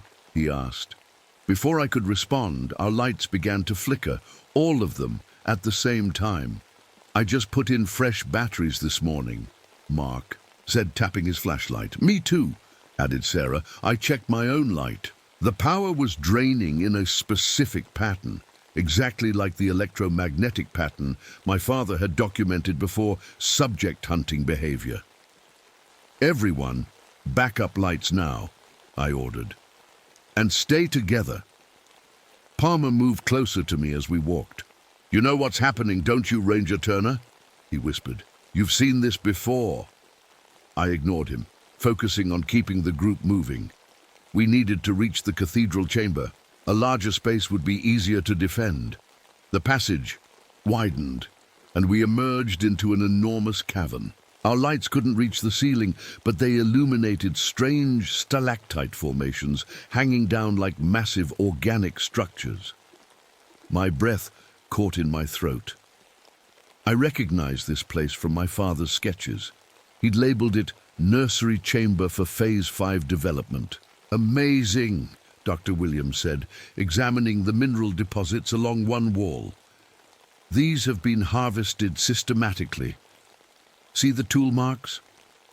I looked closer. The marks matched mining techniques I had developed and published in engineering journals years ago, but that was impossible. No one had been down here until now, unless the creatures had been studying human technology, studying my work. The feeling of being watched intensified. I couldn't shake it. The same sensation my father described in his final journal entries. They're learning faster than we anticipated. This is no longer containable. As the others spread out to examine the chamber, I found a small alcove where I could quickly look through my father's journal pages I'd brought with me. I needed to understand what we were facing. What's that you're reading so intently? I jumped. Dr. Crane stood behind me, her eyes on my father's journal. I closed it quickly. Just some notes on the cave system. Those looked like James Turner's. Notes, she said. I'd recognize his handwriting anywhere. I stared at her. How is that possible? You're too young to have known my father. She smiled thinly. I was there, Howard. I was part of Project Sentinel from the beginning. That's impossible, I said. You'd be 94, she finished. For me, the same treatments we gave the test subjects had other applications. Before I could process this, Mark called out from across the chamber. Hey, guys! I found something! We hurried over. Mark was examining a worn backpack wedged between rocks. Looks like someone's been here before us, he said, pulling out a water bottle and a moldy sandwich. That's Jason Miller's backpack, I said, recognizing it. He went missing 3 years ago during a routine survey. Inside the backpack was a journal. The early entries were normal, observations about the cave, measurements, notes about his equipment. But then they changed. Day 3. Heard strange clicking sounds today, probably just water. Day 4. Saw something move at the edge of my light. Pale, like a person, but wrong somehow. Day 5. They're watching me. The pale men who walk on walls. The final entries became harder to read, the handwriting deteriorating. They're putting something in me, in my skin. It burns, can feel it moving inside. The last entry was just scribbles. "We need to leave," I said, closing the journal. "Now." "But we've barely begun to explore," Palmer protested. "This isn't a discussion," I replied. "We're going back." As I turned to lead the way out, small rocks fell from the ceiling, blocking one of the passages. "Was that a small cave-in?" Sarah asked nervously. "No," I said. "It was too controlled." This matched the hunting tactics in my father's notes exactly. They isolate the weakest first, using environmental manipulation rather than direct confrontation. We needed to move fast. But which way? The falling rocks had cut off our primary route back. "There's an alternate path through here," I said, pointing to a narrower passage. "Single file, stay close." As we made our way through the tight passage, Mark, who was at the back of our line, suddenly stopped to adjust his camera strap. "Hurry up, Mark," I called back. "Just a second," he replied. That second was all it took. More rocks fell, cutting him off from the rest of us. "Mark!" Sarah shouted. Then we heard it, Mark's scream, followed by strange chittering sounds and the unmistakable noise of something being dragged across stone. "Mark!" Sarah tried to climb over the fallen rocks. "Stop!" I pulled her back. "We can't help him now." "What do you mean we have to go after him?" she cried. "Listen," I said. The cavern had gone completely silent. No more dragging sounds, no more screams, just the returning clicks, now sounding almost like laughter. "What's happening?" Dr. Williams asked, her voice trembling. "We're being hunted," I said simply. There was no point in hiding it anymore. "And we need to keep moving if we want to stay alive." A blood trail led away from the rockfall, disappearing into a crevice too narrow for an adult to follow.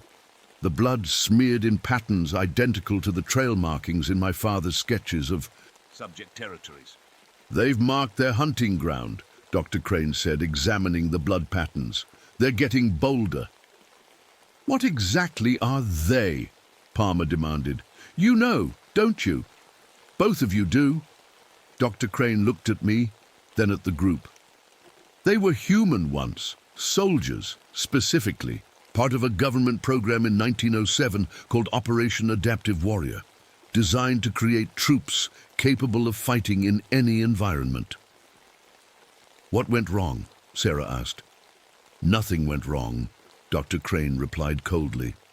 "The program was a complete success. The subjects adapted perfectly to the cave environment, just more completely than anyone anticipated." I stared at her, feeling sick. "And my father, what was his role?" "Your father was assigned to Project Sentinel, the long-term observation program. He was supposed to monitor their development, not interact with them." She paused. "But he became fascinated by their evolution." Palmer smiled, a predatory grin that made me uneasy. "And here we all are, decades later, checking in on how the experiment is progressing. I realized then that this was never just a cave tour. Everyone here had their own agenda, their own reason for wanting to find the creatures my father had studied.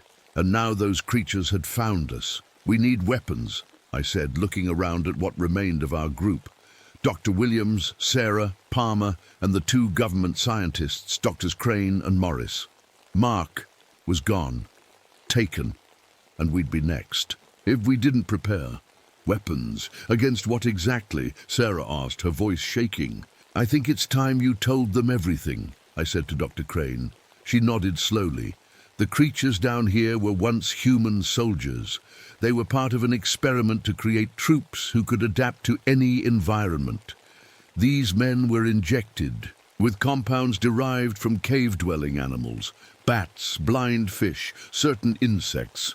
"That's insane," Dr. Williams whispered. "The changes were supposed to be minor," Dr. Crane continued. "Enhanced hearing, better night vision, improved climbing abilities. But the compounds kept working long after the initial treatments, causing ongoing mutations." "How long has this been going on?" Sarah asked. "Since 1907, I answered, remembering my father's notes. "Almost 52 years now. And what do these things look like now?" Palmer asked, a strange eagerness in his voice. "Pale," Dr. Crane said. "Hairless, Their eyes have atrophied from disuse. They navigate using echolocation, like bats. Their limbs have elongated, and their joints can bend in ways human joints cannot. The clicking sounds, Sarah realized. That's them? Yes. They're talking to each other, hunting us. I began gathering items from our packs. Metal tent poles that could be used as spears, fishing line to make tripwires, chemical light sticks we could use as distractions. Howard, Dr. Morris said quietly, helping me assemble the makeshift weapons. There's something you should know about your father. My hands stilled. What about him? He didn't die in a cave-in. Morris glanced at Dr. Crane, who nodded slightly. He chose to stay down here. My mind reeled. That's impossible. Why would he abandon his family? Abandon me? He believed the crawlers, that's what we called them, were the next step in human evolution, Morris explained. He became obsessed with documenting their development. I remembered a formula from my father's notes. I need to make something, I said, digging through my first aid kit. I found alcohol wipes, baking soda from our food supplies, and mineral oil from the equipment. Maintenance kit, what are you doing? Dr. Williams asked, watching me mix the ingredients. Making a compound that might mask our scent, I explained. If they hunt partly by smell, this might buy us some time. The mixture smelled terrible, but we each rubbed some on our skin and clothes. I checked my father's journal again, confirming I'd made it correctly. We should keep moving, I said. The longer we stay in one place, the easier we are to track. As we gathered our things, Sarah pointed to the wall. What's that? A sticky, transparent substance was oozing from tiny cracks in the rock. I recognized it from my father's notes. Don't touch it, I warned. It's some kind of paralytic agent. If it gets on your skin, you'll be conscious but unable to move. Perfect for keeping prey alive and fresh, Palmer commented with disturbing calm. We moved through a series of smaller chambers, our makeshift weapons ready. The clicking sounds followed us, seeming to come from everywhere at once. They're herding us, Dr. Crane whispered, pushing us deeper. Why haven't they attacked yet? Sarah asked. They took Mark quickly enough. They're studying us, I replied, learning our strengths and weaknesses. In the next chamber, we found something that made my blood run cold. A flat stone covered with tally marks and crude drawings of people with different equipment. They've been keeping records, Dr. Williams said, examining the markings. These look like counts of tour groups. Not just counts, I said, noticing patterns in the markings. These are observations, notes on group sizes, equipment, even individual behavior patterns. Some of the markings looked like degraded English letters. They weren't just watching us, they were learning from us, documenting their findings like scientists. Sarah found a scrap of paper wedged in a crack nearby, a journal, fragment from 1925, describing similar stalking behavior. In the margins were notes I recognized as my father's handwriting. Subjects showing remarkable retention of observational skills despite physical degradation. They've been studying tourists for decades, I said, using the tour groups as research subjects. And as genetic samples, Dr. Crane added quietly. What do you mean? The original subjects are dying out. They need fresh DNA to continue the lineage. I felt sick. You mean they're breeding with... Not breeding exactly, she said. More like incorporating genetic material. The parasitic organisms in their saliva can extract and combine DNA from their prey. We continued moving, setting up tripwires and noise traps behind us as we went. When we found a defensible chamber with only 2 entrances, we decided to rest in shifts. I'll take first watch, I volunteered. You all get some sleep. Tomorrow we'll try to find our way back to the surface. Dr. Williams was the first to fall asleep, exhausted from the day's horrors. Then Sarah, then Dr. Morris. Dr. Crane and Palmer remained awake, talking quietly, some distance away from me. I couldn't hear what they were saying, but their body language suggested they knew each other better than they had let on. As the others slept, I heard a faint noise from one of the passages, not the usual clicking, but a softer sound, almost like breathing. I raised my light slowly.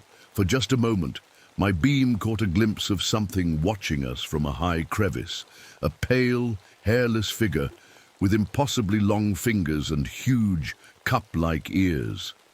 Its mouth was too wide for its face, lined with small, sharp teeth.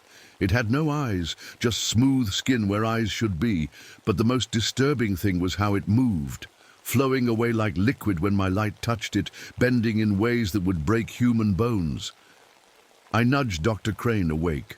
"I saw one," I whispered. "Just one that I could see." "There are probably more," she nodded grimly. "There are always more." When everyone woke for the next shift, Dr. Williams was gone. Her sleeping bag was empty with no signs of struggle. "How is that possible?" Sarah cried. "She was right next to me." I checked the area where Dr. Williams had been sleeping. There, buried in the loose stones, was something metal. I dug it out, a dog tag. It was old, from World War I, bearing the name Captain James Turner, my grandfather. He was supposed to have died in France in 1918, but according to this tag, he had been here. "They took her without making a sound," Palmer said, looking almost impressed. "Remarkable predators."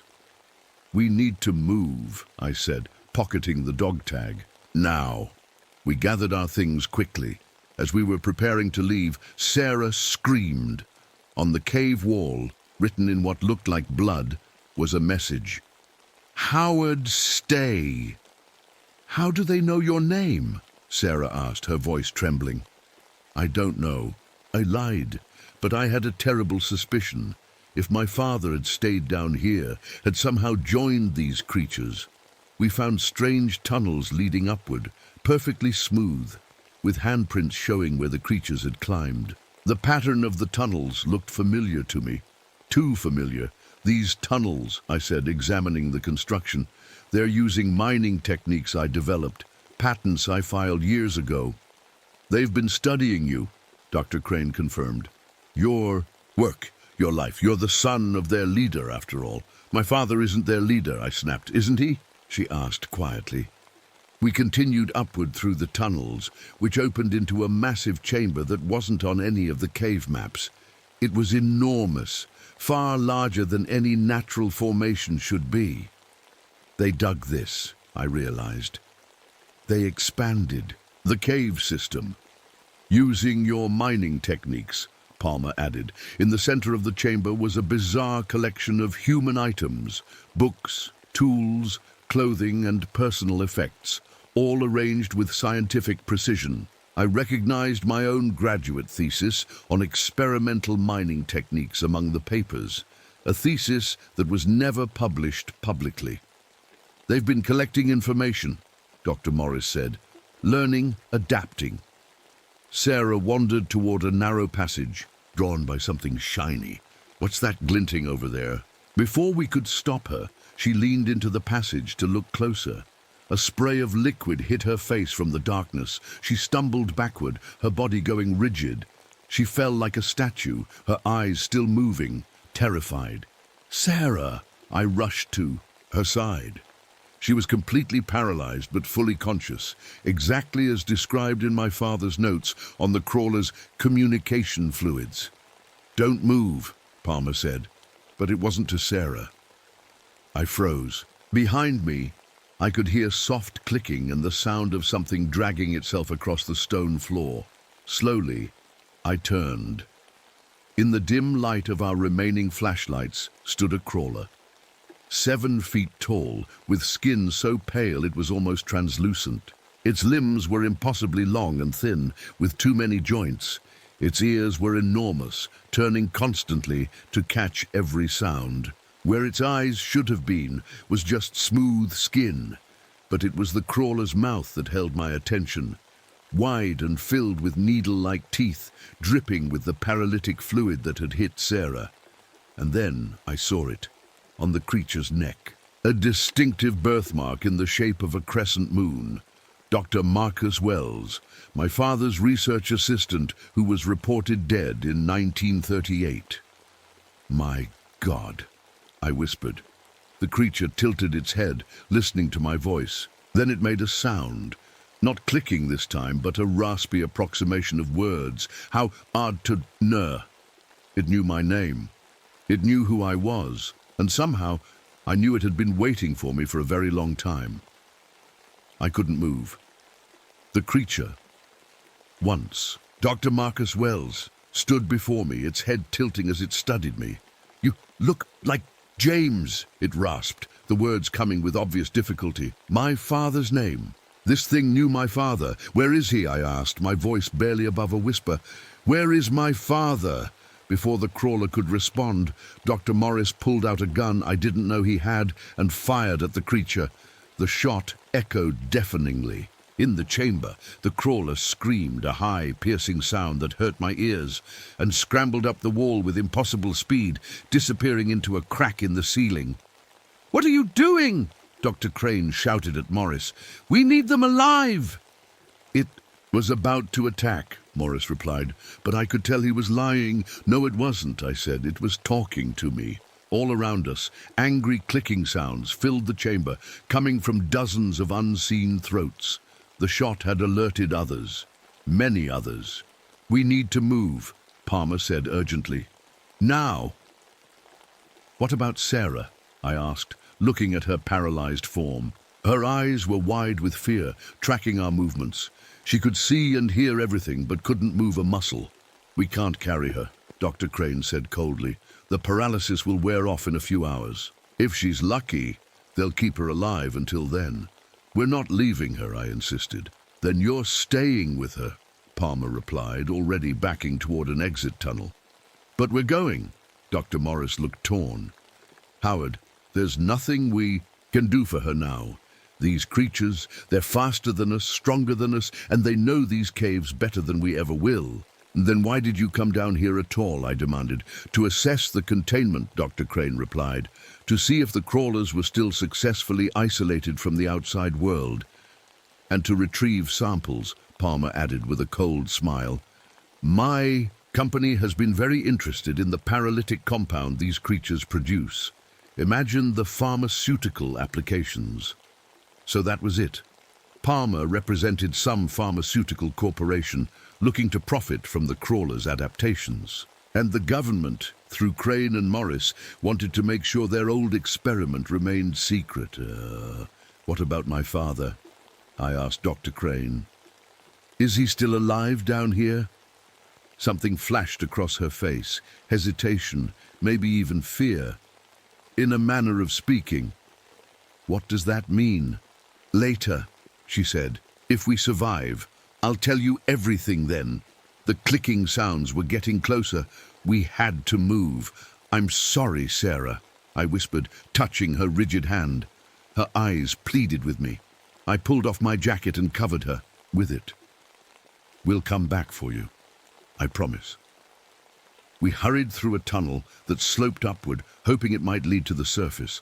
The walls here were smoother, clearly carved out by tools. "They've been expanding the cave system for decades," Dr. Morris observed, "using increasingly sophisticated techniques." "My techniques," I said bitterly. "They studied my work, applied it down here." As we climbed, I noticed something strange about the tunnel's air. It was fresher, with a faint breeze. There must be an opening to the surface somewhere ahead. We moved faster, hope giving us new energy. But then we heard something that made us all stop cold, a child's laugh, echoing from a side passage. "What was that?" Palmer whispered. "Mimicry," Dr. Crane said firmly. "They can imitate sounds they've heard. Don't listen." But I was already moving toward the sound. Something pulled me toward that passage, a feeling I couldn't explain. "Howard, stop!" Dr. Crane called after me. I ignored her, entering the side passage. It opened into a small chamber, and what I saw there froze me in place. Laboratory equipment, old but still clearly recognizable. Tables covered with notebooks and specimens in jars, and photos pinned to the wall. photos of crawlers at different stages of transformation. Some still looked mostly human. This was my father's lab. On a central table lay an old journal, open to a page filled with familiar handwriting. I picked it up with trembling hands, reading my father's words. Day 1, 247. The final stage of transformation has begun. I can no longer pass as fully human during my surface visits. Howard turned 12 today. I watched from a distance as Ellen took him to the lake. He's grown so much. I wonder if he'll follow in my footsteps someday. My father had been watching me grow up. All those years I thought he was dead. He'd been observing me from the shadows. He loved you in his way. I spun around. Dr. Crane stood in the entrance to the chamber. How long have you known he was alive? I demanded. The whole time, she admitted. James was too valuable to the project to waste in a mining accident. So we faked his death and brought him here permanently. Why? Why would he agree to that? He didn't at first, she said, but the longer he studied the crawlers, the more fascinated he became with their evolution. Eventually, he volunteered to undergo the transformation himself. I felt sick. He turned himself into one of those things, willingly. He saw it as the next step in human evolution, Dr. Crane explained. Adaptation to a world humans have ruined. He believed that as the surface became more polluted, more crowded, humans would need to find new habitats. Underground was the logical choice. That's insane, I whispered. Is it?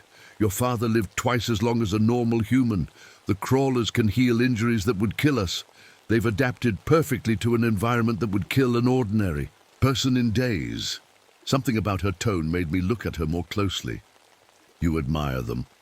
Of course I do, she said simply. They're successful, more successful than we are in many ways. The lab space contained more than just research materials. In one corner, I found a collection of personal items, books, photographs, even toys that I recognized from my childhood.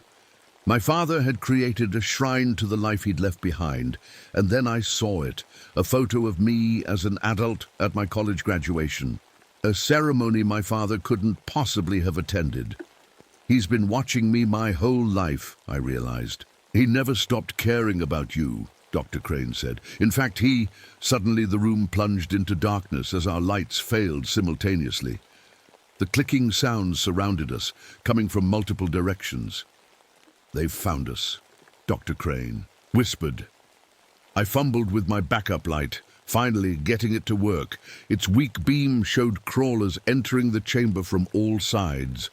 Pale, eyeless figures flowing through cracks I wouldn't have thought could fit a human finger, let alone an entire body. Morris and Palmer backed into the chamber behind us, surrounded. There are dozens of them, Palmer said, his voice shaking for the first time. The crawlers didn't attack. They surrounded us, clicking to each other, studying us. I noticed they kept a specific distance from me, not threatening, but not approaching either. Then the circle parted, and a new figure entered. This crawler was different, older somehow. Its skin had a grayish tint, and it moved with a slight limp. But what caught my attention was its face. Though distorted by years of mutation, I recognized the strong jaw, the shape of the nose. Dad? I whispered. The crawler tilted its head, those massive ears turning toward my voice. Then it raised a hand, 7 long fingers with too many joints, and touched its chest. How odd, it rasped. My son. Tears filled my eyes. This monster was my father, James Turner, not dead but transformed into something inhuman. Why? I asked, my voice breaking. Why did you leave us? The crawler, my father, moved closer. To protect, to prepare. Prepare for what? Dr. Crane stepped forward. Your father believed that humanity's future was underground, that eventually all humans would need the adaptations these subjects developed. He was preparing a safe haven for when the world above became uninhabitable. But why me? I asked. Why bring me here now? My father made a strange sound, a raspy chuckle. You brought yourself Min-ing techniques. We use them, called to you, I understood then. My entire career path, mining engineering, then the shift to becoming a park ranger at these specific caverns. It hadn't been random. Somehow, my father had guided me, influenced me from the shadows. Your father has been waiting for you to join him, Dr. Crane explained, to continue his work, the family research. I would never choose this, I said, gesturing to my father's transformed body. You already have, Palmer spoke up. Haven't you noticed your growing comfort in these caves? Your claustrophobia mysteriously fading the deeper we go. The way the crawlers keep their distance from you specifically. I stared at him. What are you talking about? Tell him, Dr. Crane, Palmer urged. Tell him what's already in his blood. Dr. Crane looked at me with something like pity. When you were born, Howard, your father injected you with a dormant form of the adaptation serum. It's been in your system your entire life, waiting to be activated by specific environmental triggers. That's why you were so eager to guide this tour, Palmer added. Not just curiosity about your father, but because something in you was responding to the call of the caves.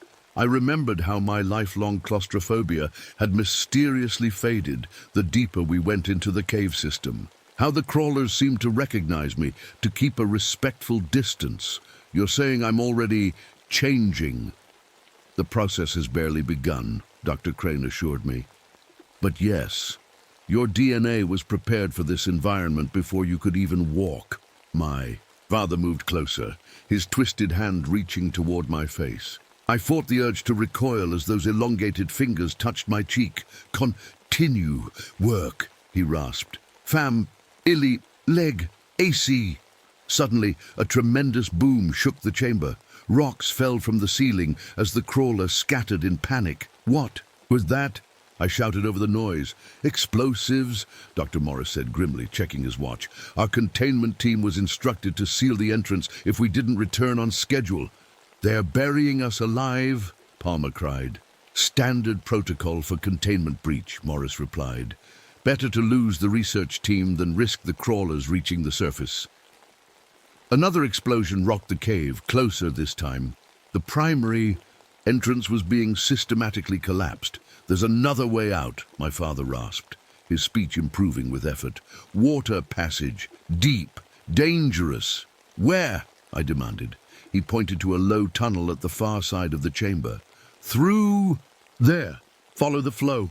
The crawlers were already disappearing into various cracks and passages, fleeing the collapse. My father lingered, his eyeless face turned toward me. Come with us, he said. Belong here. For one insane moment I considered it. To stay with my father, to learn the truth about his work, to understand what he'd become. But then I thought of the surface, of sunlight and open skies, of a life I still wanted to live as a human. I can't, I said. My father made a rattling sound, a sigh.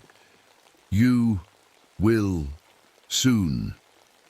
Then he was gone, flowing into a crack in the wall that seemed impossibly small for his frame. We need to move, I told the others. Now. As the cave continued to collapse around us, we ran toward the tunnel my father had indicated, our last chance to reach the surface before being buried alive. The tunnel my father had pointed to was barely big enough to crawl through. I went first, dragging myself forward on my elbows as the cave continued to shake around us. Hurry, I called back to the others. Dr. Crane followed closely behind me, then Morris. Palmer came last, muttering curses as his expensive clothes tore. On the sharp rocks, the tunnel sloped downward, growing wetter as we moved. Soon we were crawling through an inch of cold water. I think we're heading toward an underground river, I said, feeling the current growing stronger. Another explosion boomed somewhere above us. Dust and small rocks showered down. They're getting closer, Morris warned. If they collapse this section, we'll be trapped. After what seemed like hours of crawling, the tunnel finally opened into a larger chamber with a swift underground river cutting through it. The water was black in our dim lights, flowing toward a dark passage at the far end. "The water goes somewhere," I said, "and water always finds a way out." "You expect us to get in that?" Palmer asked, staring at the dark water. "You'd prefer staying here?" Dr. Crane asked dryly. As we stood at the river's edge, I noticed a small cavity in the wall. Something glinted inside. I reached in and pulled out a metal container, sealed. Against the moisture, inside was a waterproof journal with my father's name on the cover. "What is it?" Dr. Crane asked. "My father's journal," I replied, quickly tucking it into my shirt. "I'll read it if we get out of here." Another blast shook the chamber, closer than before. Chunks of ceiling crashed into the water. "No time to debate," I said. "We're swimming." I tested the water with my hand. It was ice cold. We'd have minutes at most before hypothermia set in. "The current looks strong," Morris observed. "It might carry us out, or it might drown us." "I'll take drowning over being buried alive," Dr. Crane said grimly. We didn't have time to fashion rafts or floats. The explosions were getting closer, collapsing the cave system section by section. Our only option was to enter the water and hope it led to the surface. "Stay together," I instructed. "Use your lights to watch for rocks or low ceilings." One by one, we lowered ourselves into the freezing river. The current caught us immediately, pulling us toward the dark tunnel where the water disappeared. "Here we go," I called, as the current swept us into the passage. The water moved faster than I expected, carrying us through a series of twisting tunnels. Sometimes the ceiling dipped so low we had to hold our breath and duck underwater. Other times, the passage widened into chambers where the current slowed briefly. In one such chamber, I saw something that made my blood run cold despite the freezing water. Small, pale figures clinging to the walls. Baby crawlers. Their skin was translucent, their limbs not yet fully elongated. But most disturbing was their faces, still partly human, with vestigial eyes that were nearly sealed shut. "My God," Palmer whispered, seeing them too. "They're breeding." "Not breeding," Dr. Crane corrected as we drifted past the infant crawlers. "Evolving. Each generation shows less human characteristics than the last." I flashed my light around the chamber and froze. One of the young crawlers had turned toward us, and I could see its face clearly. Though distorted, the features were unmistakable. They resembled mine.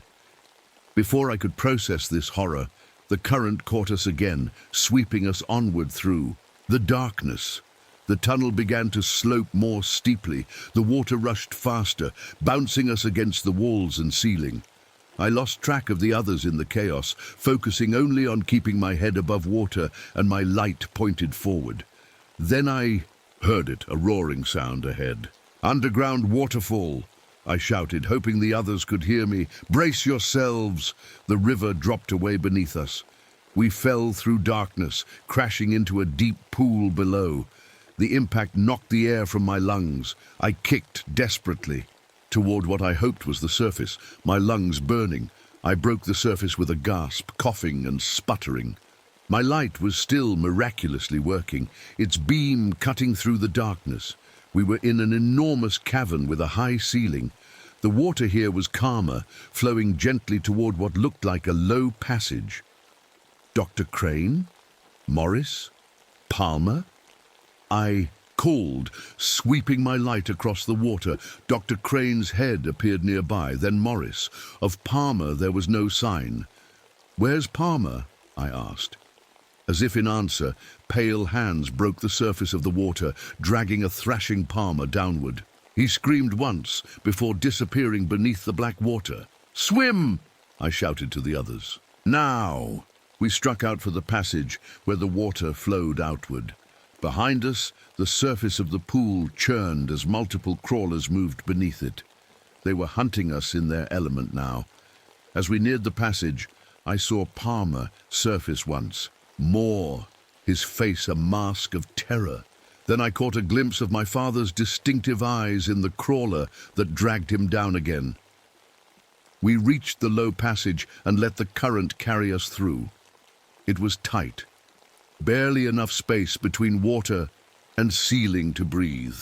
But the flow was gentle here, allowing us to conserve our failing strength. "I think I feel a breeze," Dr. Crane gasped after we'd been floating for some time. She was right. A faint current of fresh air brushed my face, and the darkness ahead seemed less absolute. "We're getting close to the outside," I said, hope surging. Through me. The passage widened gradually, and the ceiling rose higher above the water. The current quickened again, carrying us faster, and then I saw it, a faint greyish light ahead. Dawn was breaking outside, and its light was finding its way into the cave system. With renewed energy, we swam toward the light. The passage opened up, and suddenly we were floating in a small pool at the base of a cliff. Above us, the sky was turning from black to deep blue as morning approached. We dragged ourselves onto the rocky shore, too exhausted to speak. We lay there breathing in the sweet, fresh air, watching the stars fade from the sky. After some time, Dr. Morris broke the silence. "We made it." "Not all of us," I reminded him, thinking of Mark, Dr. Williams, Sarah, and Palmer. "They knew the risks," Dr. Crane said coldly. "Did they?" I asked. "Did any of us really know what we were walking into?" I pulled my father's waterproof journal from my shirt. It had survived the journey. Opening it with trembling hands, I turned to the final entry. "My son will come to me," it read. "Not today, perhaps not for years, but the call of the deep places will grow in him as it grew in me. The adaptation process has already begun in his blood. He will return to continue our work, to document the next stage of human evolution. The family research continues through him. This is not an end, but a beginning." I closed the journal, feeling sick. What had my father done to me? What was already changing in my blood, in my DNA? "We need to report this," Dr. Morris said, pulling himself to his feet. "The containment has been compromised." "No," Dr. Crane replied sharply. "If we report this, they'll send in a cleansing team. Everything will be destroyed. All that research, all those evolutionary insights, lost forever. Those insights killed. 4 people just today," I reminded her. "But think of what we could learn," she insisted. "The pharmaceutical applications alone." Palmer was right about that. The crawler's paralytic compound, their healing abilities, their adaptation to extreme environments. "You sound like my father," I said quietly. She didn't deny it. We found our way to a road by mid-morning and flagged down a passing truck. We told the driver we were cavers who had gotten lost. He drove us back to the National Park headquarters. The park authorities were shocked by our appearance and immediately called for medical help. We were taken to the nearest hospital, where doctors examined us for injuries. That's when the symptoms began. It started with sensitivity to light. The hospital fluorescence seemed blindingly bright. Then came a strange urge to make clicking sounds with my tongue. I caught myself doing it without realizing, communicating in some primitive way with sounds instead of words. The doctors noticed other things, unusual readings on our blood tests, strange proteins they couldn't identify. They quarantined us, worried about some unknown cave pathogen. Dr. Crane knew what was happening. "It's begun," she whispered to me from her hospital bed. "The adaptation. The parasitic organisms are in our bloodstream now, the vector for genetic modification from the original experiments." "Is there a way to stop it?" I asked desperately. She smiled faintly. "Why would you want to? This is evolution, Howard. We're becoming something new, something better adapted to a changing world. Tests revealed microscopic organisms in our blood, unlike anything the doctors had seen before. They called in government specialists, men in hazmat suits who took samples, and asked endless questions about the cave system. Dr. Morris disappeared from the hospital 3 days later, taken by government agents, I suspected. Dr. Crane lasted another week before she too vanished. I remained, slowly changing, my senses shifting. My eyes grew more sensitive to light until I had to wear dark glasses, even indoors. My hearing sharpened, until I could hear conversations 3 rooms away. My joints became more flexible, my fingers slightly longer. The government agents told me the cave system had been permanently sealed. No one would ever go down there again. No tourists, no researchers, no one. The crawlers were contained once more, but I knew better. If there was one exit through the underground river, there would be others. The crawlers had been expanding their territory for decades. They weren't contained. They were just hiding, watching, waiting. They released me from the hospital after 6 months of tests and observations. They said I was cured, that the strange organisms in my blood had died out. Another lie. I moved back to my small house near the national park. I returned to my job as a ranger, though they kept me on surface. Duty only. No more cave tours for Howard Turner. Life seemed to return to normal. Months passed. The nightmares about the crawlers began to fade, until last night. I woke in darkness, standing at the park's service entrance to the cave system. I had no memory of how I got there. My feet were bare and dirty. I had walked miles from my home. While sleepwalking, in my hand was a note written in handwriting I recognized instantly. "The family research continues through you now, son. The adaptation has begun." My father's handwriting, but I had written it myself. I stood there in the night air, feeling the pull of the cave like a physical force. The entrance was sealed with concrete and steel, but I knew other ways in now. Ways that called to me with the promise of darkness and belonging. I placed my hand against the cold metal door. On the other side, faintly, I heard it, the soft clicking of my family calling me home. And I answered, the sounds rising naturally, to my tongue, knowing that soon I would join them in the hollow depths. The adaptation had begun, and I could not stop it. My name is Abigail Foster. I'm 39 years old, and I work as a park ranger at Glacier National Park in Montana. It's a beautiful place. Mountains that touch the sky, forests that go on forever, and glaciers that have stood for thousands of years. At least that's how it used to be. 8 years ago, I was different. I was training for the Olympics as a biathlete. That's cross-country skiing and rifle shooting combined. I was good, really good.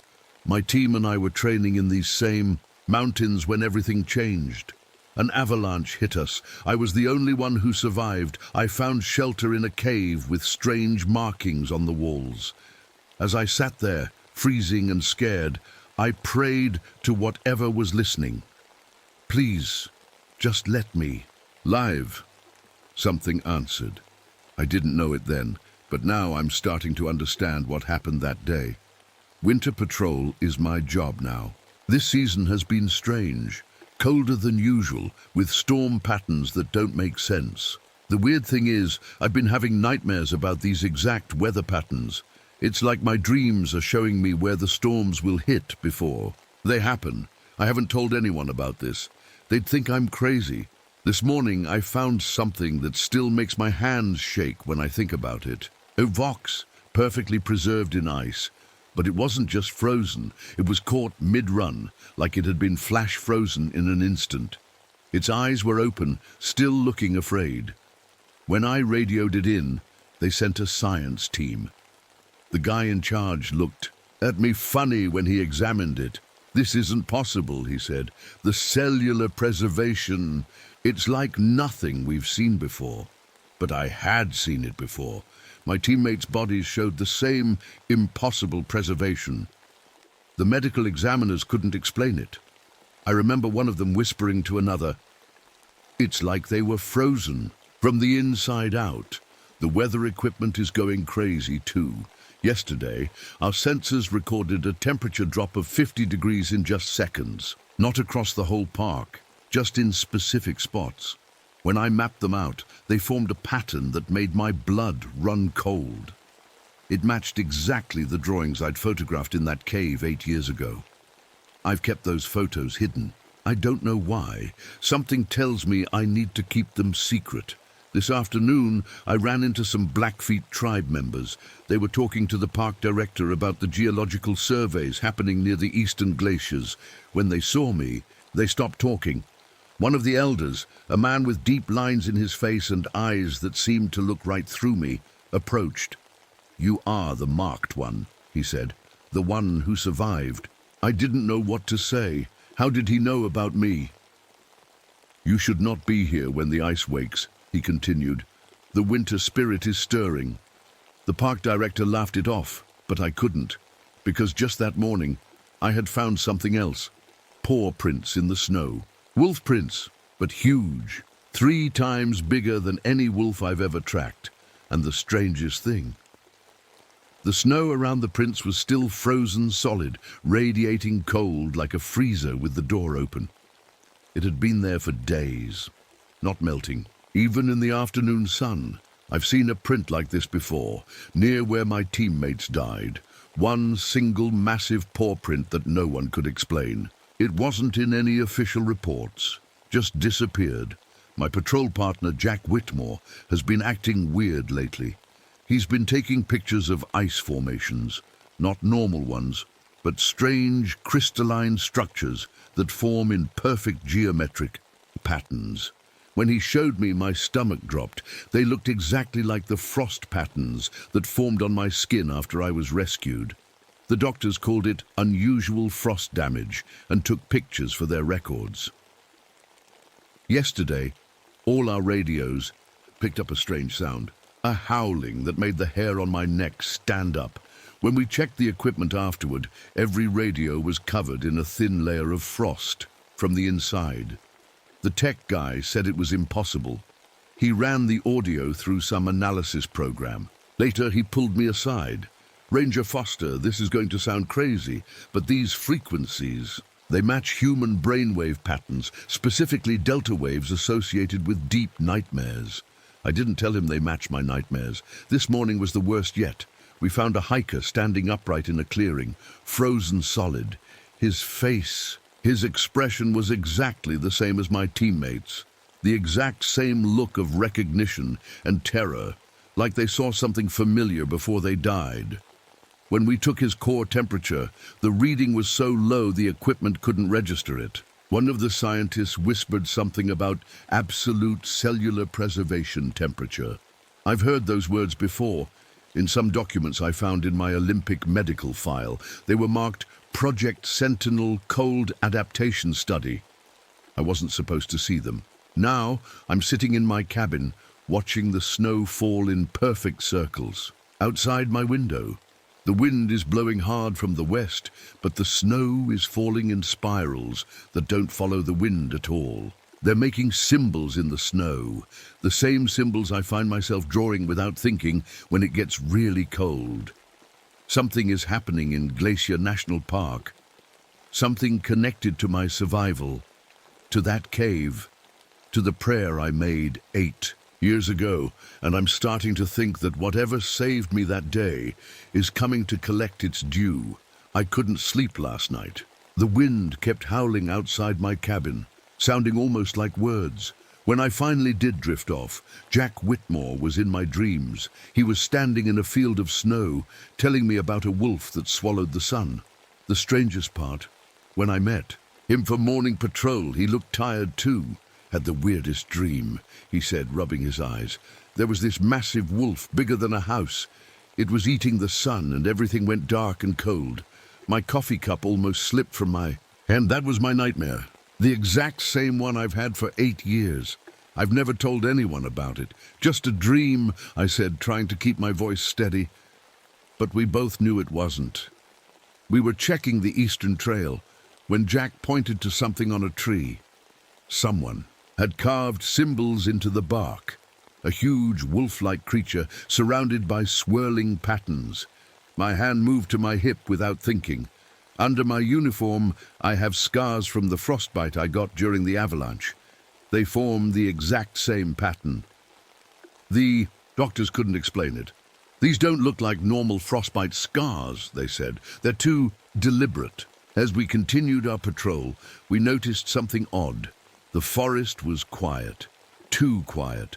No birds singing, no squirrels chattering, just empty silence.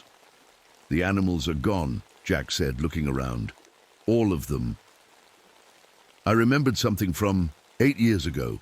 When the rescue team came for me, they brought dogs to find survivors, but the dogs refused to go near the cave where I had sheltered. They whined and pulled at their leashes, showing the same fear I was seeing in the few animals still in the park. Back at headquarters, we got a call from a research team studying glacier melt near the eastern ridge, the same area where my teammates died.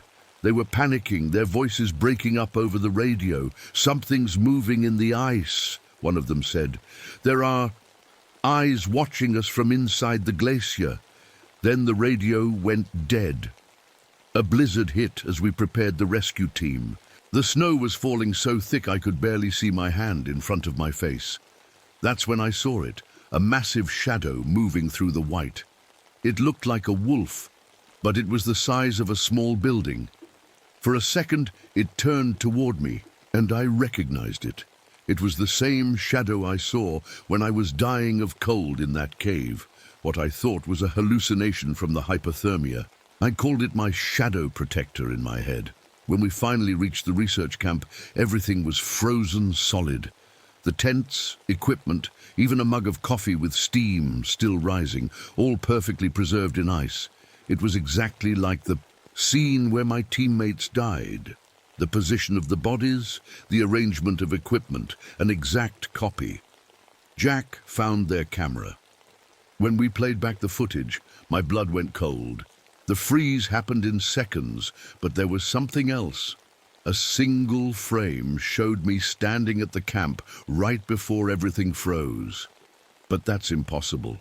I was miles away with the rescue team. One researcher had kept a journal. The last few entries got stranger and stranger. Day 15. Something is watching us from within the glacier. I can feel its eyes on me when I work. Day 16. The ice speaks. Not with words, but with feelings. Cold, hunger, waiting.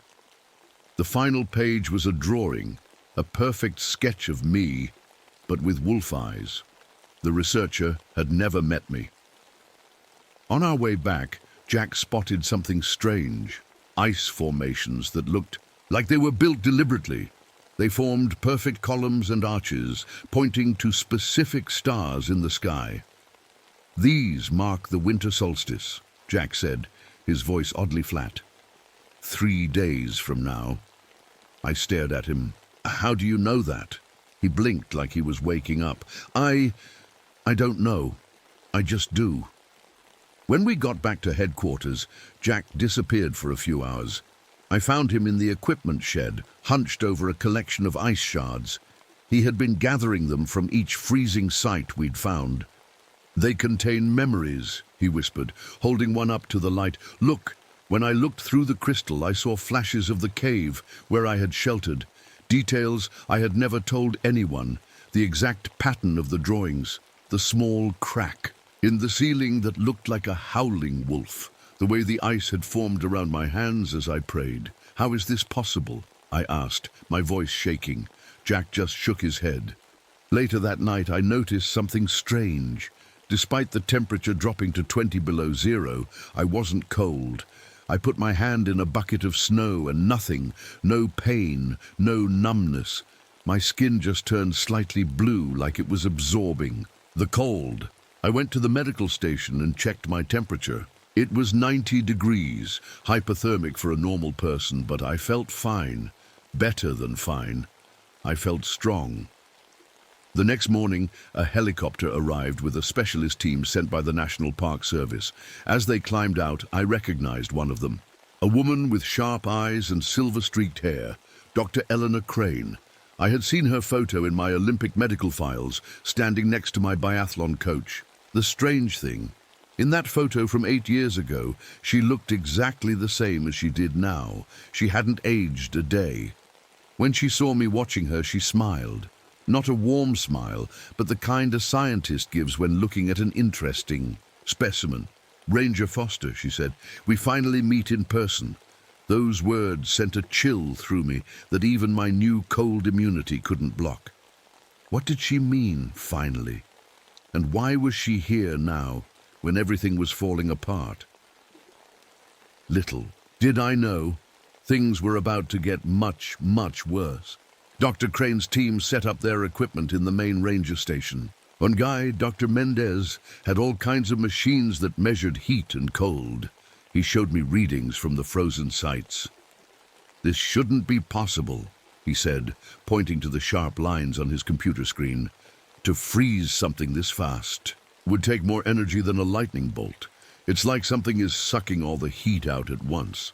"Could it be natural?" I asked, even though I already knew the answer.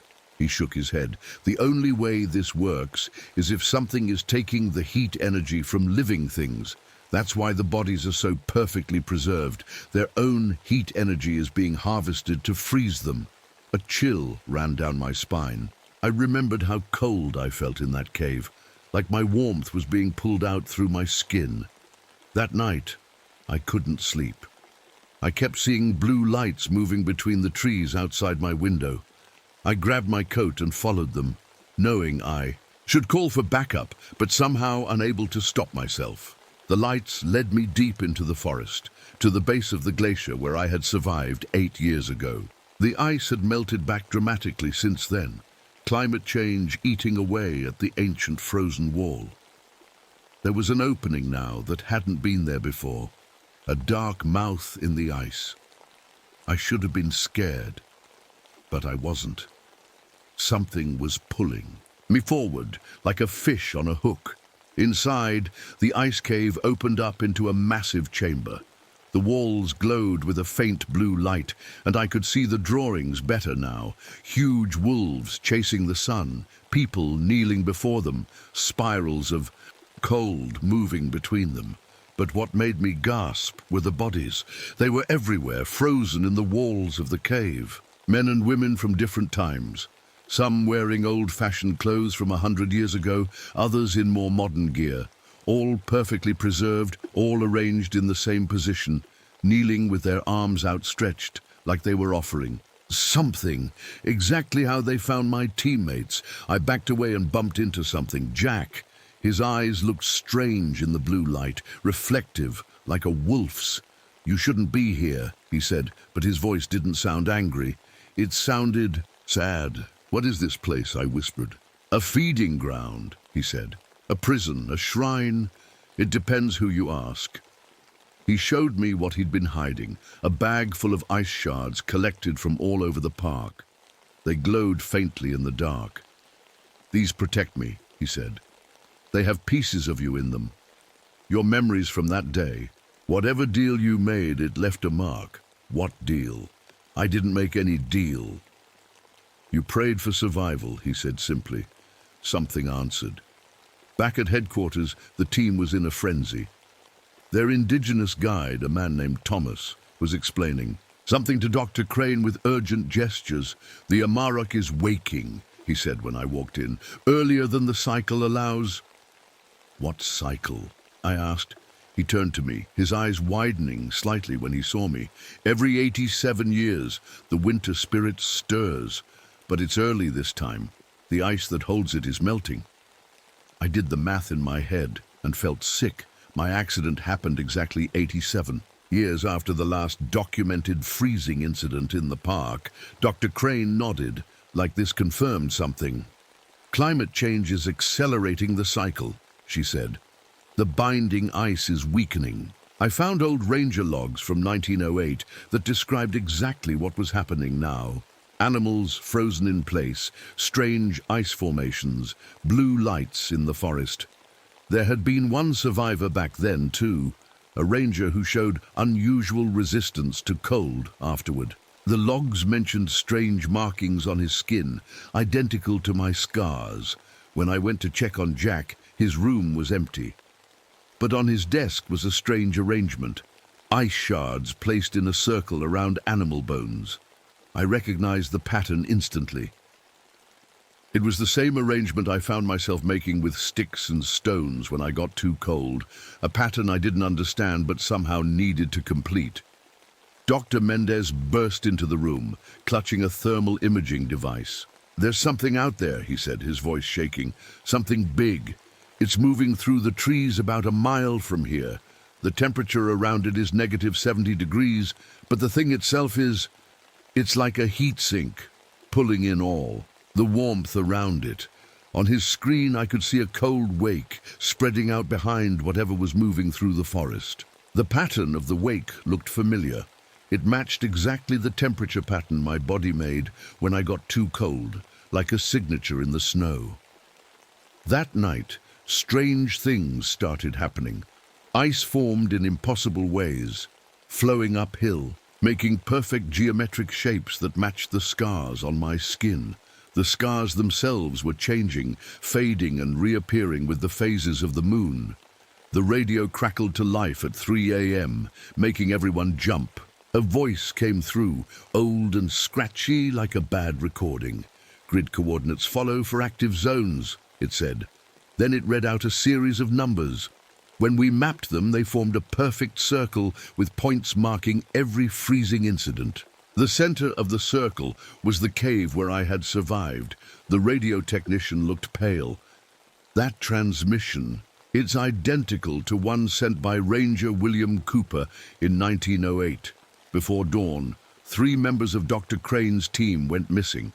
We found them an hour later in the forest. They were standing in a perfect triangle, frozen solid. Their faces didn't show fear. They showed recognition, like they had seen something they knew before it took them. Back at base, Dr. Crane pulled me aside. "The Amarok isn't randomly choosing victims," she said. "It's targeting people with specific genetic markers. The same markers you have. Why? It needs compatible vessels," she said.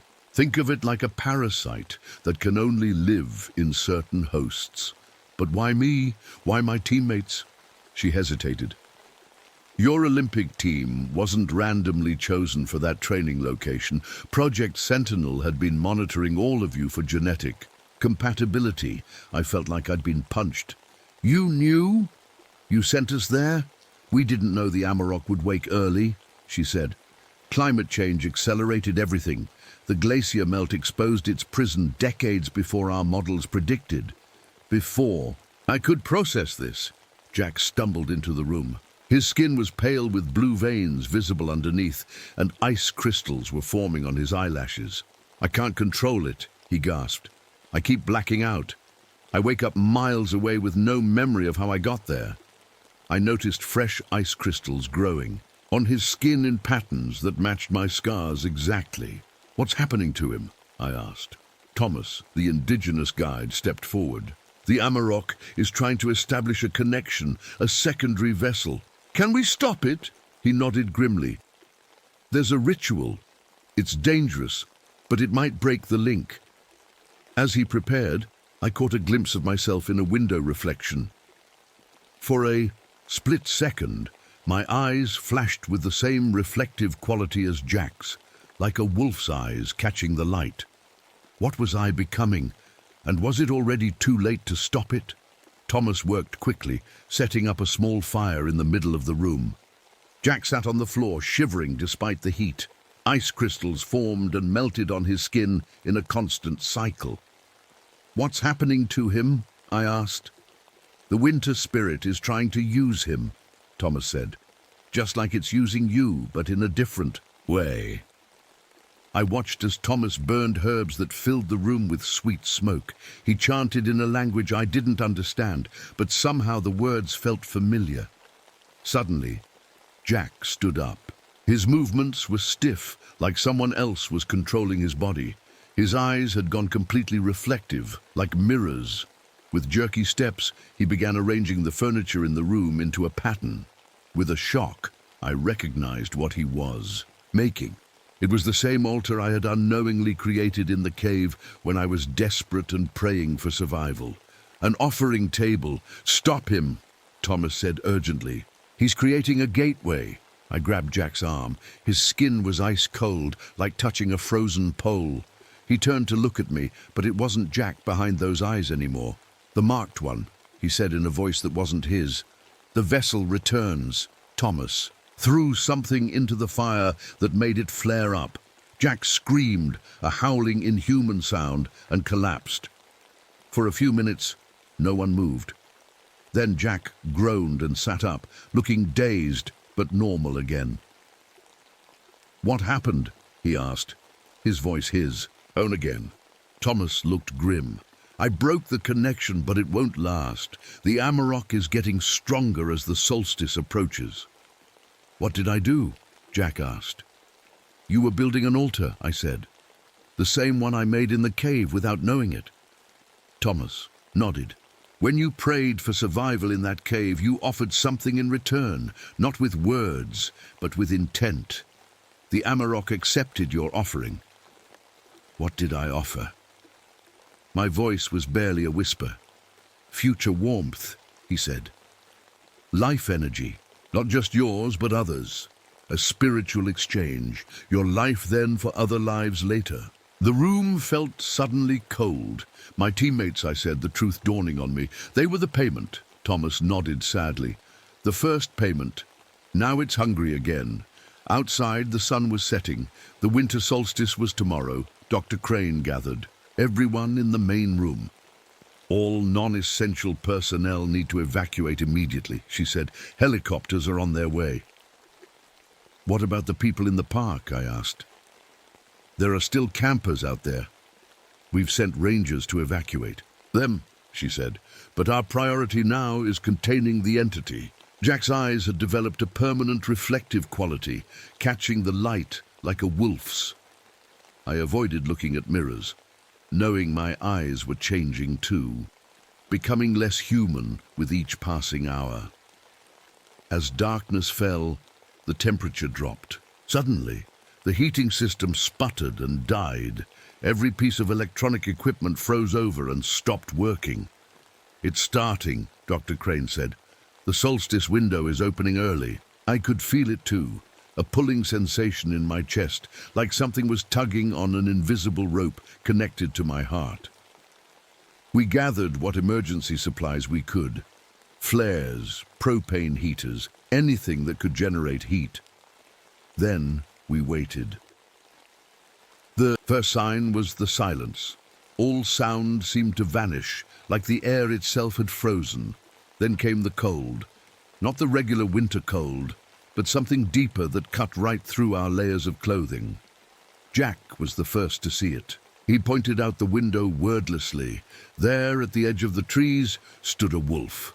But this was no ordinary wolf. It was massive, the size of a bear or larger. Its fur wasn't fur at all, but thousands of ice crystals that caught the moonlight and scattered it like diamonds. Its eyes glowed blue in the darkness, and they were my eyes. The same shape, the same expression, like looking into a mirror. "The Amarok," Thomas whispered. It moved with impossible grace for something so large, flowing like water through the trees toward us. Where it stepped, the ground froze solid. "It's herding us," Dr. Mendez said suddenly. "Look." He was right. The Amarok wasn't attacking directly. It was circling the building, cutting off escape routes one by one, pushing us toward the east, toward the cave. Dr. Crane pulled me aside. "You need to know the truth," she said urgently. "The Amarok isn't evil. It's a guardian spirit, a protector of winter. For thousands of years, it kept the balance of the seasons. Then why is it killing people?" "Climate change," she said. "As the world warms, it needs more energy to maintain its form. The sacrifices were once voluntary, honored tribe members who gave themselves to the spirit. Now it takes what it needs to survive." The Amarok howled, a sound that made the windows vibrate. Ice spread across the glass in intricate patterns that matched my scars. "We can weaken it with heat," I said, remembering something I'd read in the old ranger logs. Fire ceremonies were part of the binding rituals. We broke open the emergency supplies and set up flares around the building, creating a perimeter of heat. The propane heaters went next to the doors and windows. The Amarok snarled when it saw what we were doing. It backed away from the heat, circling more carefully now. Then it did something I wasn't prepared for. The ice crystals on its body shifted and changed, forming shapes, human shapes. My teammates, perfectly recreated in ice. They moved forward, calling my name in voices I hadn't heard in 8 years. "It's using your memories," Dr. Crane warned. "Don't listen!" But Jack was already walking toward them, his hand outstretched. "Jack, no!" I shouted. He turned to look at me, and for a moment I saw the real Jack fighting to get through. "I know what I have to do," he said, his voice strangely calm. "I've seen it in the dreams, the binding ritual." Before anyone could stop him, he ran past the flares and straight toward the Amarok. The ice figures of my teammates parted to let him through. "What is he doing?" I asked desperately. Thomas's face had gone pale. "He's offering himself as a vessel instead of you." The Amarok lowered its massive head until it was eye to eye with Jack. There was intelligence in those eyes, ancient and cold, but undeniably aware. Jack reached out and placed his hand on the creature's snout. "I accept the bond," he said clearly. The Amarok let out a howl that shattered the ice for miles around. The sound hit me like a physical force, dropping me to my knees. With it came a flood of images, the Amarok sleeping beneath the ice for centuries, awakening briefly every 87 years, to feed, then returning to its slumber. But now the ice was melting, its prison was disappearing, and it was angry. I watched helplessly as Jack led the creature toward the east, toward the geothermal area where hot springs bubbled up through the ground. I knew what he was doing, recreating. The binding ritual shown in the cave paintings, offering himself as the vessel rather than me. He was sacrificing himself to save us all. I ran after Jack and the Amarok, ignoring the shouts behind me. The cold didn't bother me anymore. I moved through the snow as easily as walking on dry ground. The Amarok's howl still echoed through the mountains, shattering ice and sending avalanches of snow tumbling down distant slopes. With that howl came understanding. I could feel the creature's thoughts in my head, like whispered words in a language I suddenly knew. It was ancient. So ancient. It had been here when the glaciers first formed, a spirit of winter given form through belief and ritual. For thousands of years it had kept the balance, sleeping when the world warmed, waking when it cooled. The cycle had been perfect, until now. The world was warming too fast. Its ice prison was melting years before it should have. It was waking up confused and hungry in a world that was changing too quickly. Dr. Crane caught up with me, her breath making clouds in the freezing air. "We have to stop Jack," she said between gasps. "The binding won't work properly. He's not the right vessel." "What do you mean?" I asked. "The Amarok chose you 8 years ago," she said. "You're the anchor it needs in a warming world. Without you, it will hunt freely, taking more and more lives to maintain its form."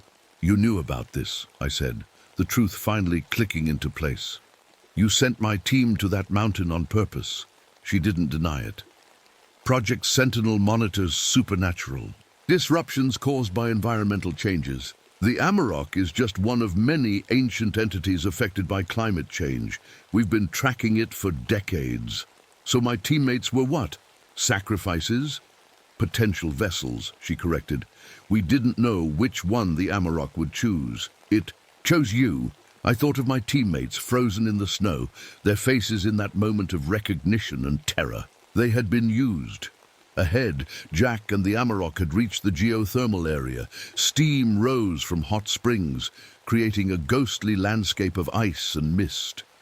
Jack stood on a flat rock surrounded by bubbling water, his arms raised to the night sky. The Amarok circled him, its massive paws crushing the frozen ground. "The binding ritual requires both parties to be willing," Dr. Crane explained. "The Amarok needs a human anchor to maintain its form in the warming world, but the anchor must be compatible. And Jack isn't? No. If he completes the ritual, the Amarok will consume him entirely, and then it will come for you anyway. I stepped forward, walking across the ice toward Jack and the creature. The Amarok saw me and stopped its circling. Those eyes, my eyes, watched me carefully. "Jack," I called, "stop, this isn't the way." He turned to look at me, frost covering his face in beautiful patterns. "It's the only way," he said. "I've seen what happens if the Amarok goes free. It will take everyone, Abby, everyone." "I know," I said, "but it should be me. It's always been me." The Amarok growled, a sound like ice cracking deep below a frozen lake. I could feel its hunger, not just for warmth, but for connection. It had been alone for so long. Dr. Crane had followed me.